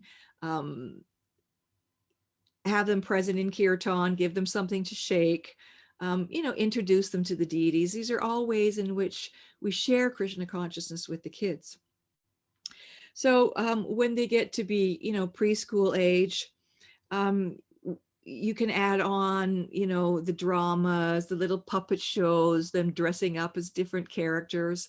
I still remember one of my granddaughters, she was really into the Hanuman, and my daughter sewed her this tail, you know, that pinned onto the back of her pants, and she would go with this Hanuman tail, you know. So, you know, different, you know, the children are very receptive to all of that. And of course, you know, they can become more active in kirtan. And we want to keep this, you know, active engagement with the deities in the house, you know, that they can help cut up the fruit or pick the flowers for them, or, you know, really develop that relationship with the deity and with Krishna. And then we come to the, you know, kindergarten to, you know, maybe grade 3 age. And so it's like all the processes of devotional services. It's all the other ones, plus we can add on, right? So we still do the books, the storytelling, the kirtan, the deities, but we can add on more active seva. You know, the kids can actually do service. You know, they can help with cooking. They can learn how to make garlands. They can actually learn how to play the musical instruments, you know, properly. You know, many 6, 7, 8-year-olds, they can do a simple tune on harmonium and things like that. And we can also really start to involve them in active listening, like hear from the kids what they think about things and how they brainstorm and how they get out of dilemmas and how they try to access Krishna in their heart to do the right thing. We can start to become very verbal on how we help them to navigate difficulties. And it's a good idea from kindergarten to grade 3 to have, like family conferences on, how you're going to do things in your families, how you're going to divide the chores up, what kind of Krishna conscious activities they would like to do, get them learning how to be active in managing their life, because we need to teach responsibility from a very young age. So then you get up to, ages 8 to 12, and you see they can start to become active in book distribution. They can even do some group study with other kids of Krishna consciousness books. So at the same time, we're doing our storytelling at night. Kids still love to, hear a story before they go to bed, at all ages. That, I even like it. I put on a story when I go to sleep. So, keep all these things up. And then, when they hit those teenage years, that's when we really want to get them active in some kind of group seva, Pandava seva things, group Krishna conscious activities, where they interact with their peers in ways to become Krishna conscious. And I don't know what your community service things are like, but in our community, when we have community service things, all the kids and all the adults, they all interact and they all help. So whatever we're doing, the kids are helping with the adults and, bringing the boxes and cutting up the vegetables. And it's not just the adults are in one spot and the kids are in another. They're interactive players, because if children can see that they can perform the same activities as adults and be successful at it and be appreciated, they don't have to mimic those adult activities of getting drunk, going to the bar, going to the party, because they're fully functional adults that are appreciated. So the more we can integrate the children with the adults, when they get to that, 13, 14, 15-year age, and the adults appreciate and encourage all the kids in the community, that's really a way to foster responsibility, to help them see that they're active participants, valuable in the community. And then they'll grow up to be, appreciative, they feel appreciated, have good self-esteem as devotees and adults when they grow up. And then I would like to say that at the college age, don't be an overachiever. I listened to this very interesting educational conference that I participated in with, I always forget his name, Radhika Raman. He has the PhD, he's homeschooled. He had his master's degree at age 16 or something like that, so he's a college professor in, he used to write for BTG when he was, like 14 years old. It was my favorite BTG articles, So he very much cautioned parents to not send your kids away to this big highfalutin college for those beginning years. Keep them close by where they can be at home, stay with their peer supports. He says, you don't need, it's not going to accelerate your career goals. You don't have to go to a highfalutin university for your undergrad. He said, it is not at all necessary. He says, what you need is that peer support that gives you that enthusiasm, and your Krishna consciousness is really going to make you successful later on. So he really encouraged parents to keep their kids, closer in those undergrad years, and with good association, because that's when they move away, that they don't have that Krishna conscious association that they maybe have at home. So, don't be overachievers there. And I would also encourage your children to make choices in their career paths that can somehow or other be used in the service of Krishna.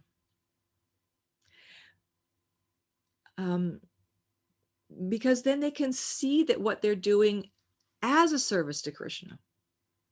And it keeps them more actively Krishna conscious as they're getting their careers. It's not that their career and their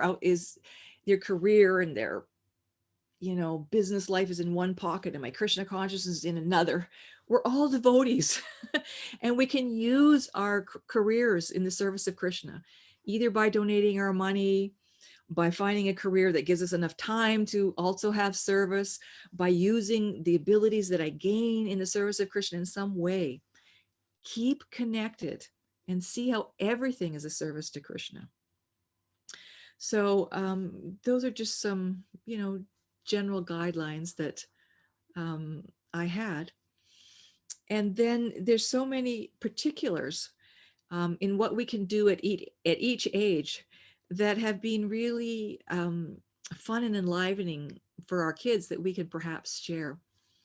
So maybe if the moderators could just randomly break us into groups, and we can all share some of the things that we've been able to do with our kids that have been successful, and learn from others some new ideas.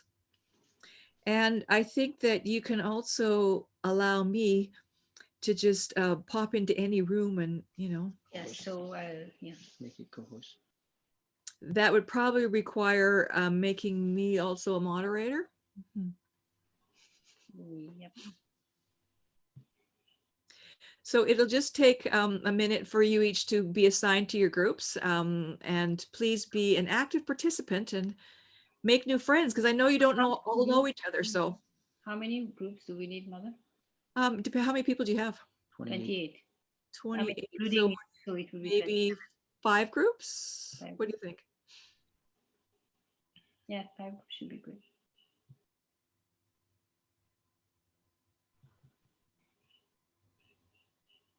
So we just do it automatically. Hare Krishna Mataji, this is Shama Vallabha. I have to leave. I have to make a agent phone call. So thank you very much, though. Okay. And tell your mom so thanks, and we totally understand that I'm so happy she was comfortable enough to say what she needed. Haribo. Haribol. So we have created the rooms. Okay, I've just got put in breakout room 2.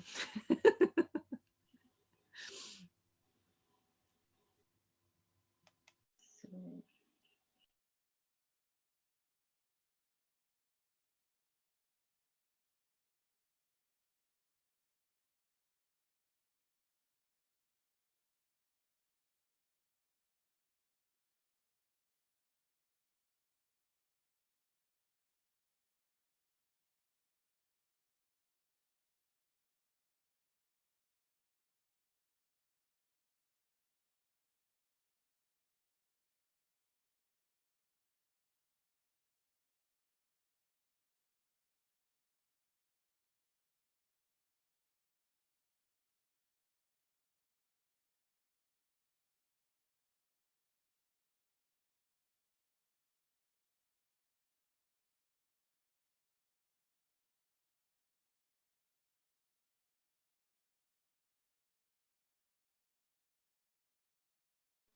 Hare Krishna.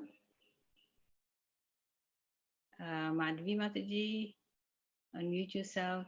Sunaina Mataji.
बेटा belt लगाया तीनों ने?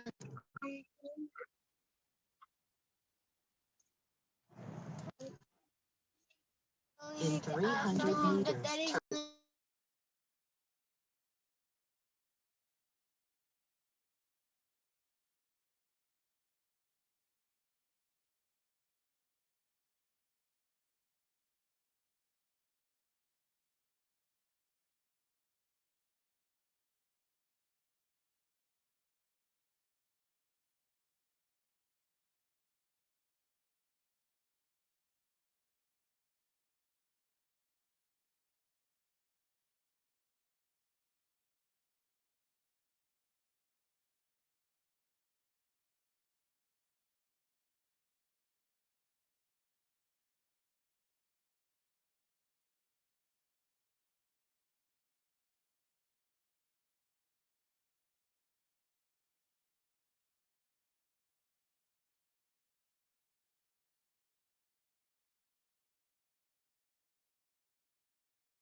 I couldn't find you. I was trying to search in the breakout rooms to find you. In all the realized rooms? we didn't make a time for this. I popped in a few. Most people are pretty much done, so Can maybe you can. So should I end all the meeting rooms? And bring them back? Yeah, please. Okay, can we do that? Small detail. But everybody is still here. That's a good thing. That's a good sign that Yeah. participants are still here. Do we have everyone? Hare Krishna, welcome back. I don't see everybody Yeah, here. it's slowly coming. Oh, right? it's It takes a while to notice that you broke them out. So how were the other rooms? Like it was a good session. Everybody was. I popped in 2 and then I lost my little thing to get into the others, and it's just me. The little more button just kept putting me in 4, and I kept trying to go to another one. I kept putting me back in 4. That's just by not knowing how to get there. Yeah.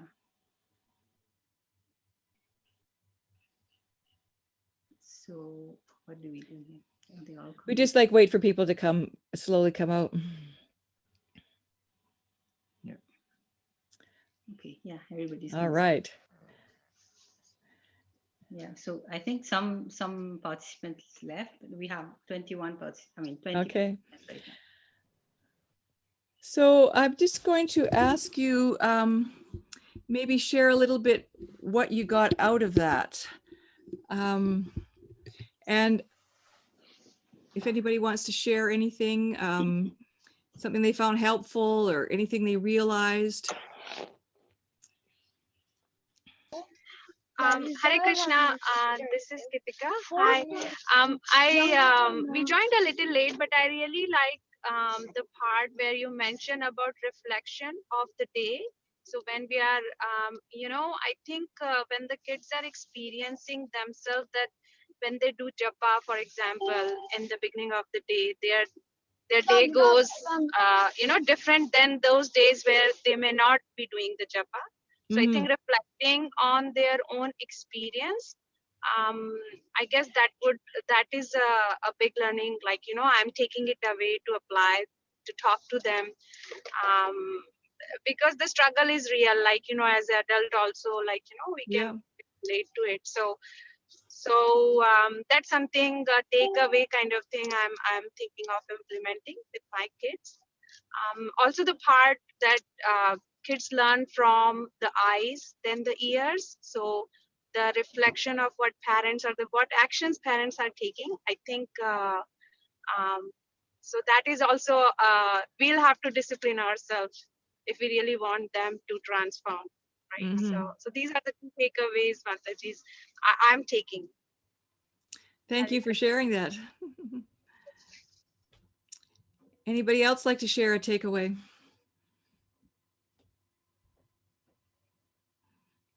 Now, you have to understand that I'm the kind of facilitator that if you don't volunteer, I pick on you. Hare Krishna, Mataji. Oh, brave soul. Hare Krishna. Oh, all right. Is that better? Yes. I'm very happy to be a part of this. And I'm likely the only person here who is not a parent yet. But it was wonderful to hear all the different people's appreciations and all the different points that you were sharing. And that's basically why I just want to offer my obeisance to all the devotees on this very important seminar. That they have taken their time out, whether it's fumbling, stumbling, just that curiosity, that wanting to learn how to raise their kids in Krishna consciousness. So I have a question for you. You're a second generation. You've been raised in Krishna consciousness, somewhat, right? Kind of, but not exactly. In my family, I'm the only one who actively practices. So okay. Yes. But you started when? I was introduced to Krishna consciousness in the Middle East when I was probably 9. 9, okay. So what's helped you to stay Krishna conscious? You can share with us because it'll be very insightful. So growing up, I wasn't very keen on it, Oh, but definitely watching my mother. She was more externally devotional. Because we come from a Gujarati family, I always see her worshipping Krishna. So just watching all those little things that she did, not just in Krishna consciousness, but being a good human being. So those were the things that inspired me, and she never pushed after a certain. Nita, you might want to mute there. Good. Okay, go ahead. Sorry. Okay. So when I was a teenager, she never really pushed us to follow these practices. And it's only after I came to this part of the world, when I joined university, and I did not want to, I guess because I'm very opinionated and I have a strong mind, I didn't want to give in to whatever was going on around me, and life didn't make sense. And thankfully, I bumped into devotees, and it just felt that very authentic to see my parents live a certain way, and also see the scientific reasoning in the Shastra that this is the way you live. And to me, that is very important. To really understand the benefit that it actually gives. Yes, if it You has to be actually have to experience it yourself. Exactly. Yeah. Okay. Thank you for sharing that, Ladini. Nice to see you. Yes, likewise. Anybody else like to share?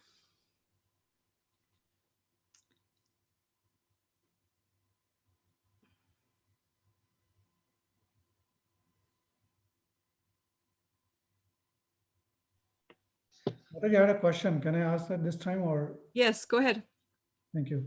So we raised this, I tried to raise this question in our group as a breakout session as well. So how do we avoid being in corrective action mode all the time? Like, because I tend to be in that mode, try to correct kids most of the times, which doesn't end up really well because I want things to be in a certain way. And then there is a clash between the way I want and the way kids want. So just wondering your thoughts on that. Like how can we move away from that corrective action and discipline mode versus, trying to give more friendly environment? By trying to also look at it from their point of view. Maybe first listening before speaking. They have this saying, Krishna gave us 2 ears and 1 mouth because we're supposed to listen twice as much as we talk. So I would say first take a moment and ask your kid what they need to perform this activity well. If they don't, if they're, depending on their age, they may not, you may have to like help them think of various things. But if they can make the choice to do it in a proper way, in a good way, that's going to be much better for them than just to be told how to do it.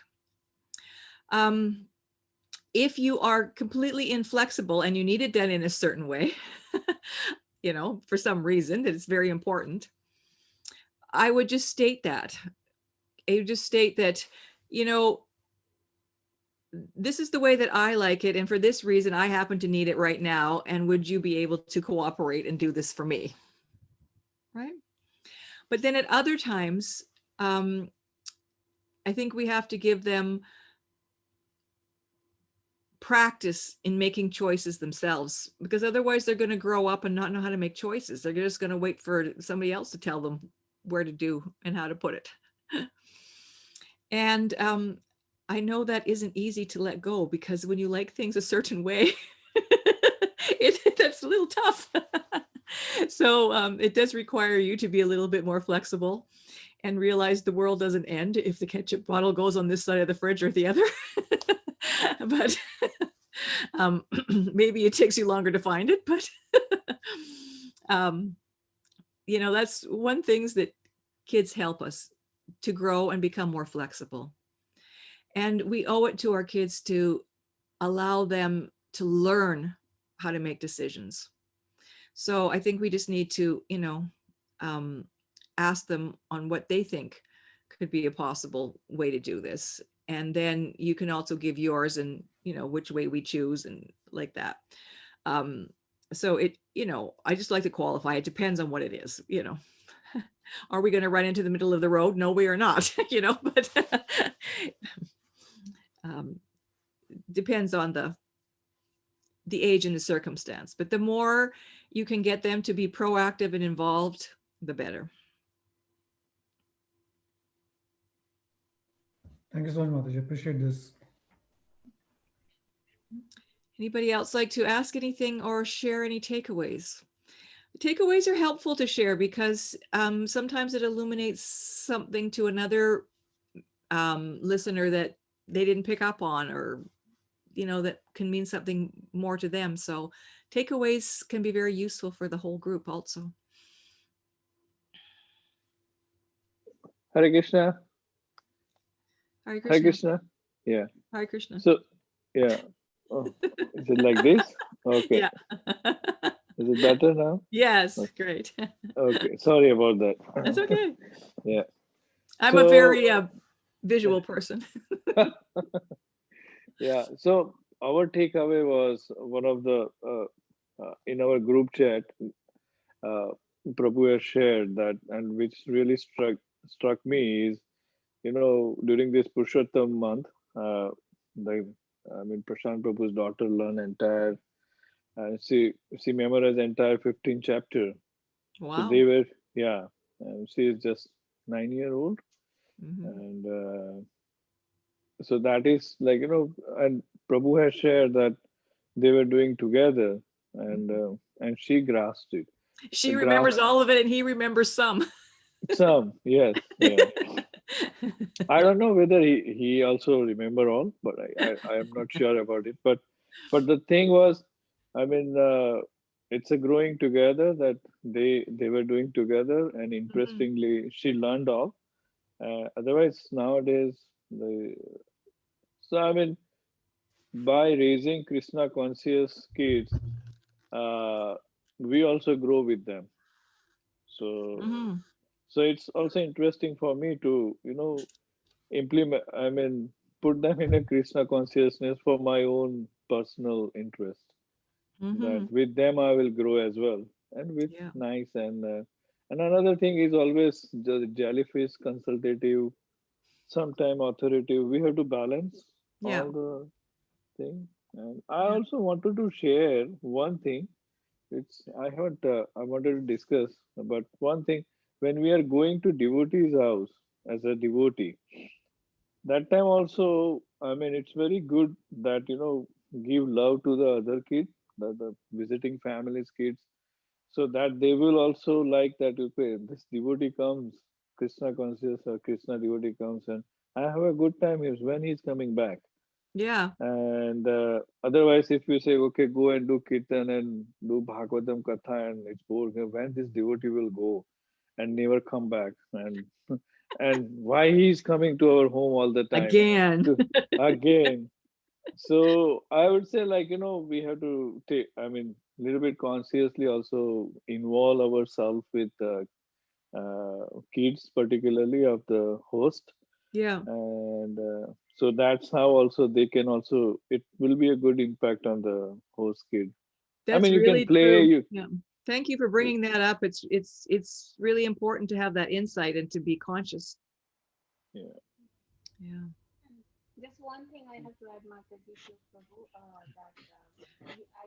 We're not hearing you very loud. I don't know if he was picking up the mic, but the headset. I think the headset is with him. Oh. Okay. So that's good. I just have to add one more thing. What Prabhu was saying, I really like that you mentioned that if we like our child to do something, we have to do first. And I remember that you mentioned this when we do the Girastha webinar with you for that 3-day seminar. So it's like refreshing again that how important it is that not we are just imposing on our kids. We have to do first, and then they will follow us.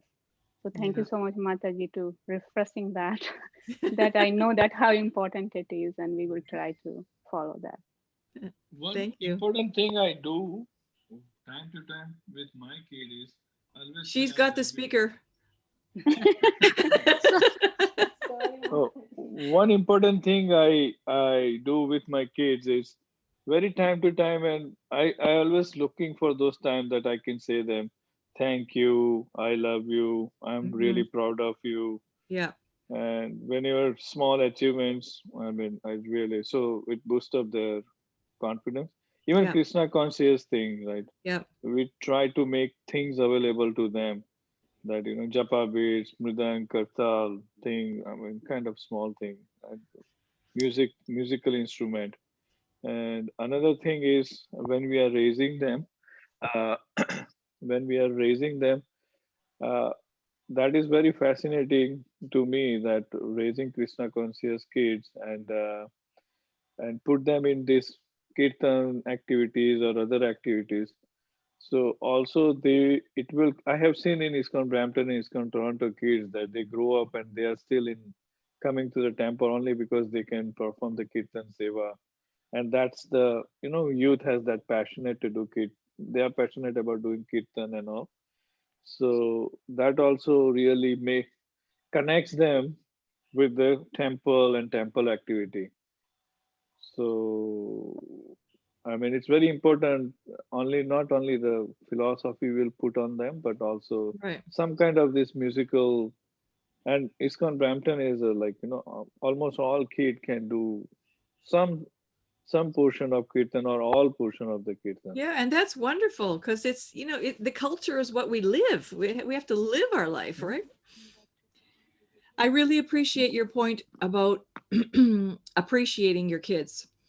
And when they get to be teenagers, you want to keep it up, even though they go, yeah, yeah, yeah, because they still need it. They may be showing this front that they don't, but they do. And they actually want to please you. It may look like they don't because they're trying to find their independence and they're trying to be different than you. They want to be Krishna conscious, but they don't want to be exactly like you because some of the things you do, I don't want to be like, They want to be who they are. And that's okay. So it may look, it's a little bit tough when they're trying to figure out who they are, but they do want your approval. And you just, keep giving it, even though, they look like they don't want the hug.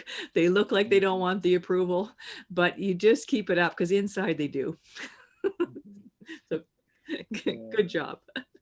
What I find sometimes is like the kids, sometimes they want to be kids. Yeah.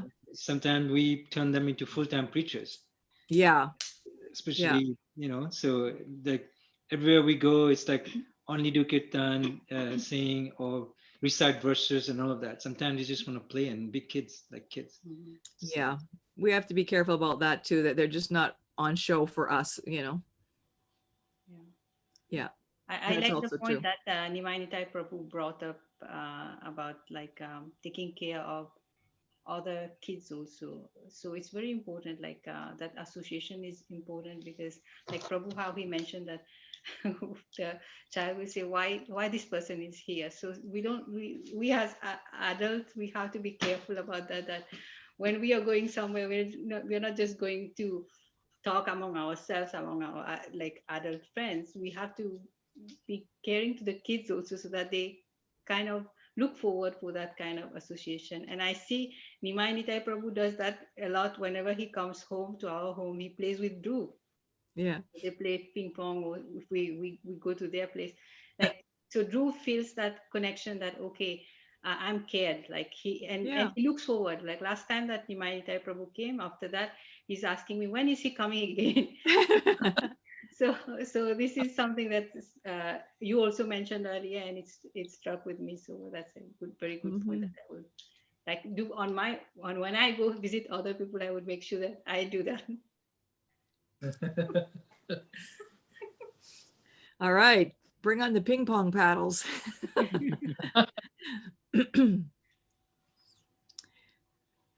Anybody else like to share? I think you have to mute Nimai Nitai, otherwise every time you laugh, you your screen comes up. Anybody else like to share their takeaway?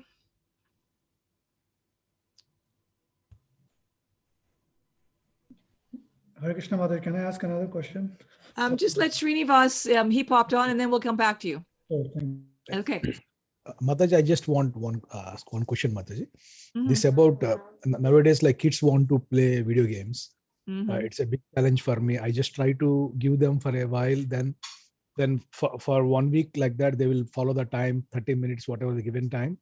Then slowly they will make it 1 hour, 2 hours. Sometimes they always the whole day they want to play. So it's a big challenge for me. Like what I have to do, like turn off the internet. My daughter told me. My daughter told me what she does is she goes by and it's by the washing machine. She gives it a flick off and on, and then it doesn't go on, doesn't go off, and then she comes back, it does it again, and they get so frustrated that the internet's coming off and on that they just throw away the thing. So she just kind of does it, surreptitiously, so that it becomes more frustrating. I think what we need to do is, have the discussion on how you understand that they like to play video games and you want them to have fun, but you also want them to be a well-rounded person.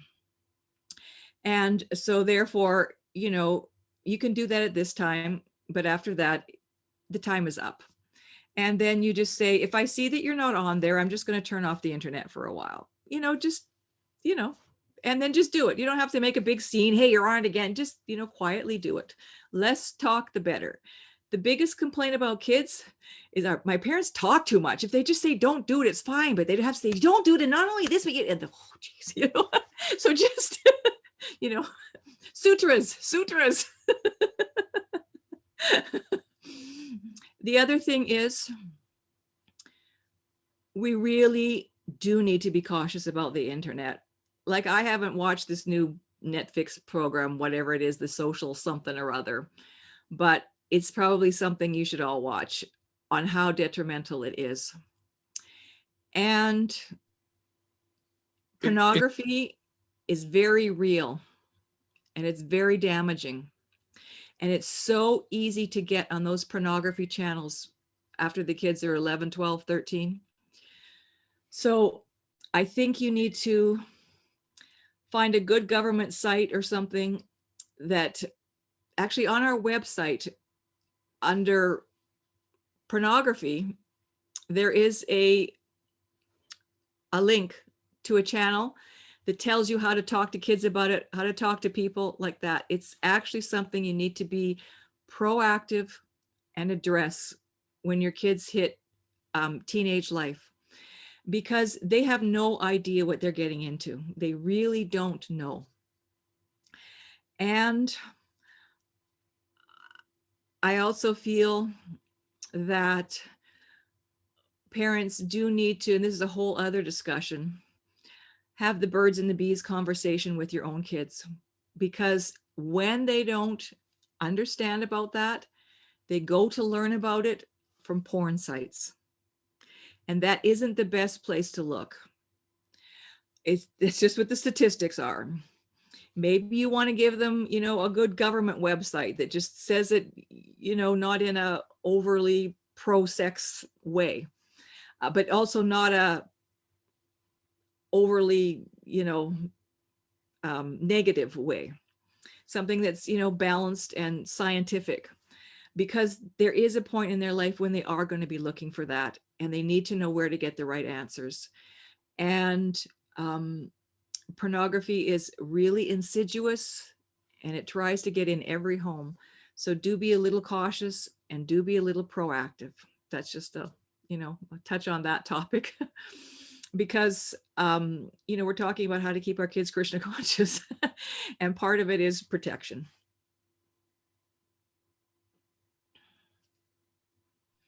Anybody else have anything they'd like to share? Otherwise, maybe Prashant, did you have another question there?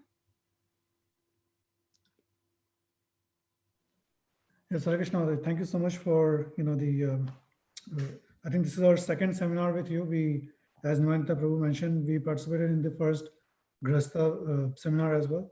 So it's really, there are a lot of takeaways. So the question that I had was, how to protect children from undesired associations. It's kind of segue from what you just spoke about.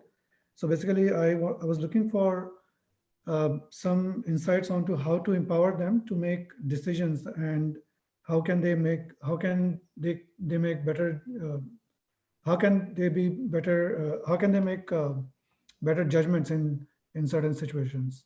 It's more on like empowering them, like how do we do that?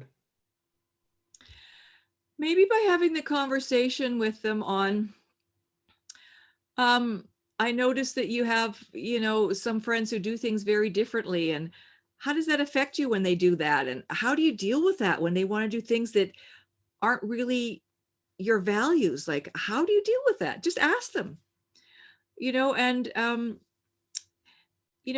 give them some skills on how to say no politely without being put down, because kids are under a lot of peer pressure and they don't want to be the odd one out, and they don't want to, speak up and go against the grain, because it is tough for them. So,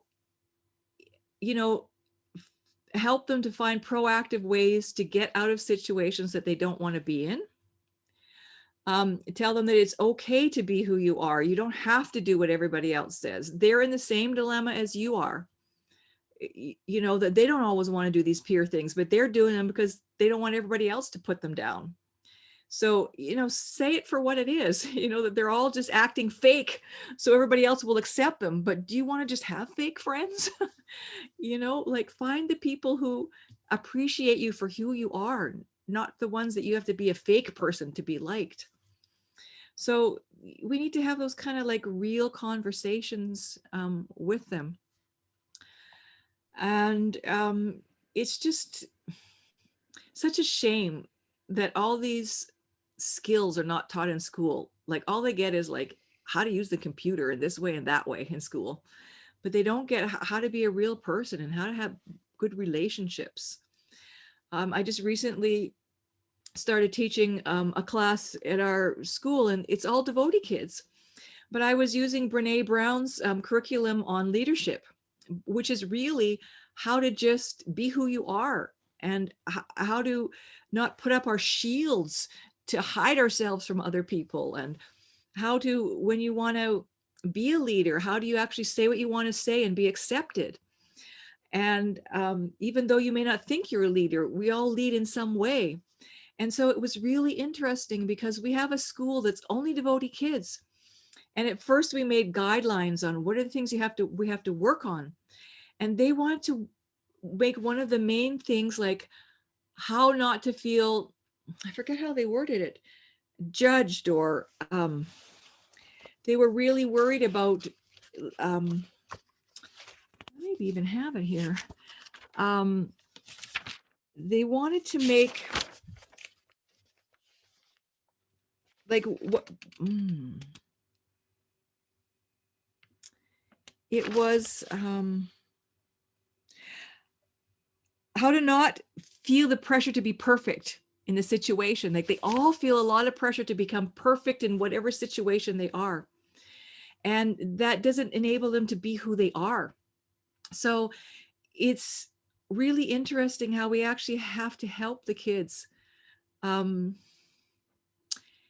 get those social skills and learn how to be open and honest with select people, and to choose their friends correctly, and to be introspective on how they feel when they have to put these guards up, and when it's necessary to put the guard, and who to let it down with, and how to choose good association. We actually need to have those conversations with our kids, because otherwise they're going to really learn the hard way. And it's just such a shame that those things aren't taught to kids. So even if there's any ways to teach those kind of things in your groups, get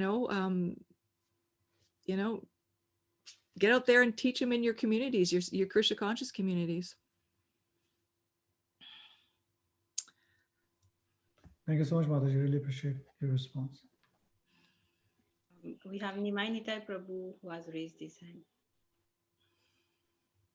Yeah, Hare Krishna. I just wanted to say something. Now we are in the, the world is changing. Even food habits and everything is changing nowadays. Mhm. So now, before when we were raised, that time, like, are you vegetarian? You're not eating this. Then we have to like guard ourselves. But nowadays, I think it's very proud moment for the vegetarian or vegans. That, Yeah. okay, I am vegan, and this is the most efficient way of living life.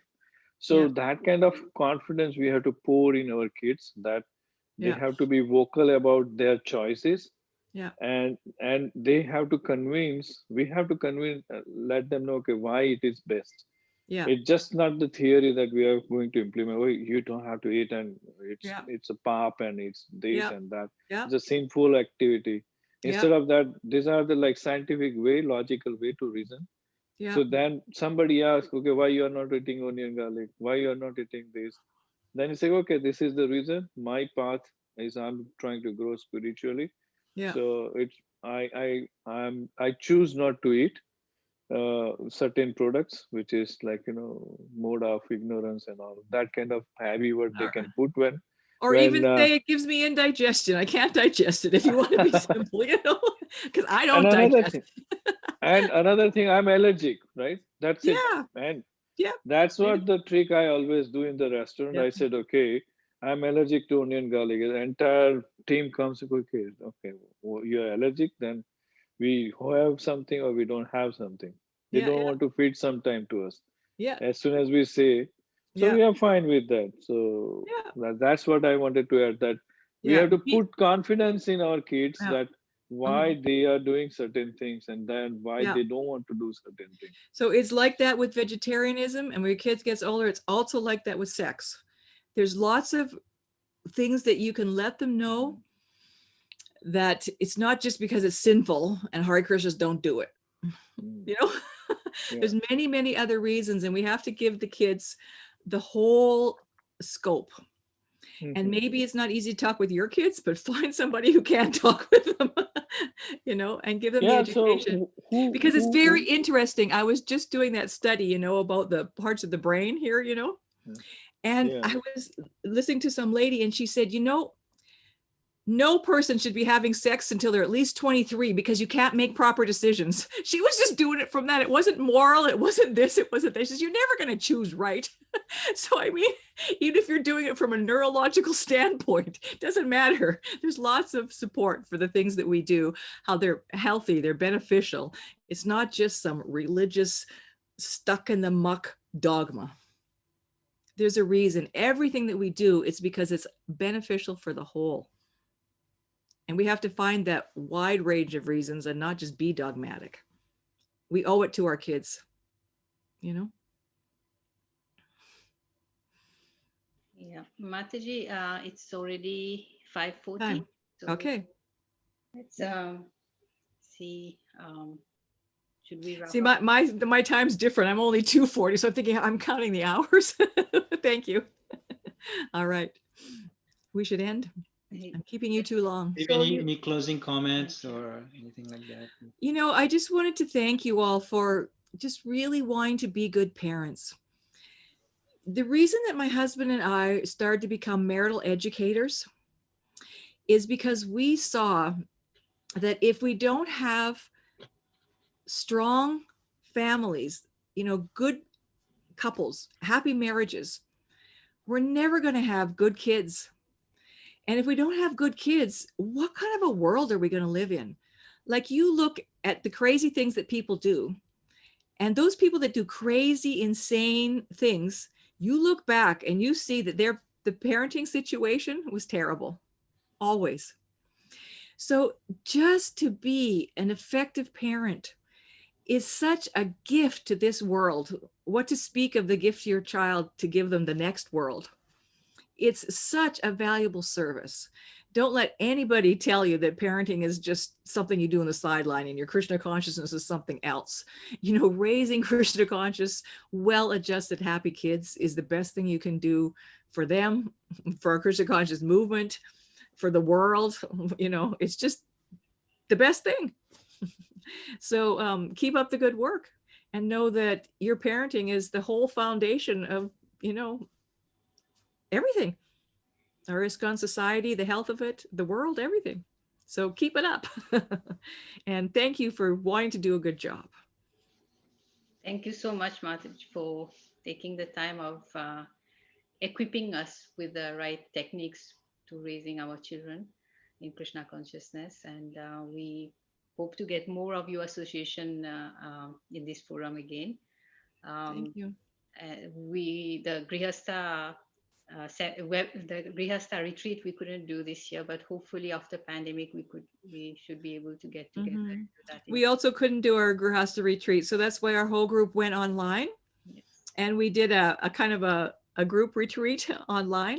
Oh. So if you can either find it on Dandavats or you can go to Grihastha Vision Team YouTube, and you'll see questions and answer questions. Ask the GBT anything or something, and the whole group is there. And it was a really good question and answers by our group. In fact, we got 2,000 views. So that's just to give you a little advertisement on how good it was. I'm proud of it. We did a good job.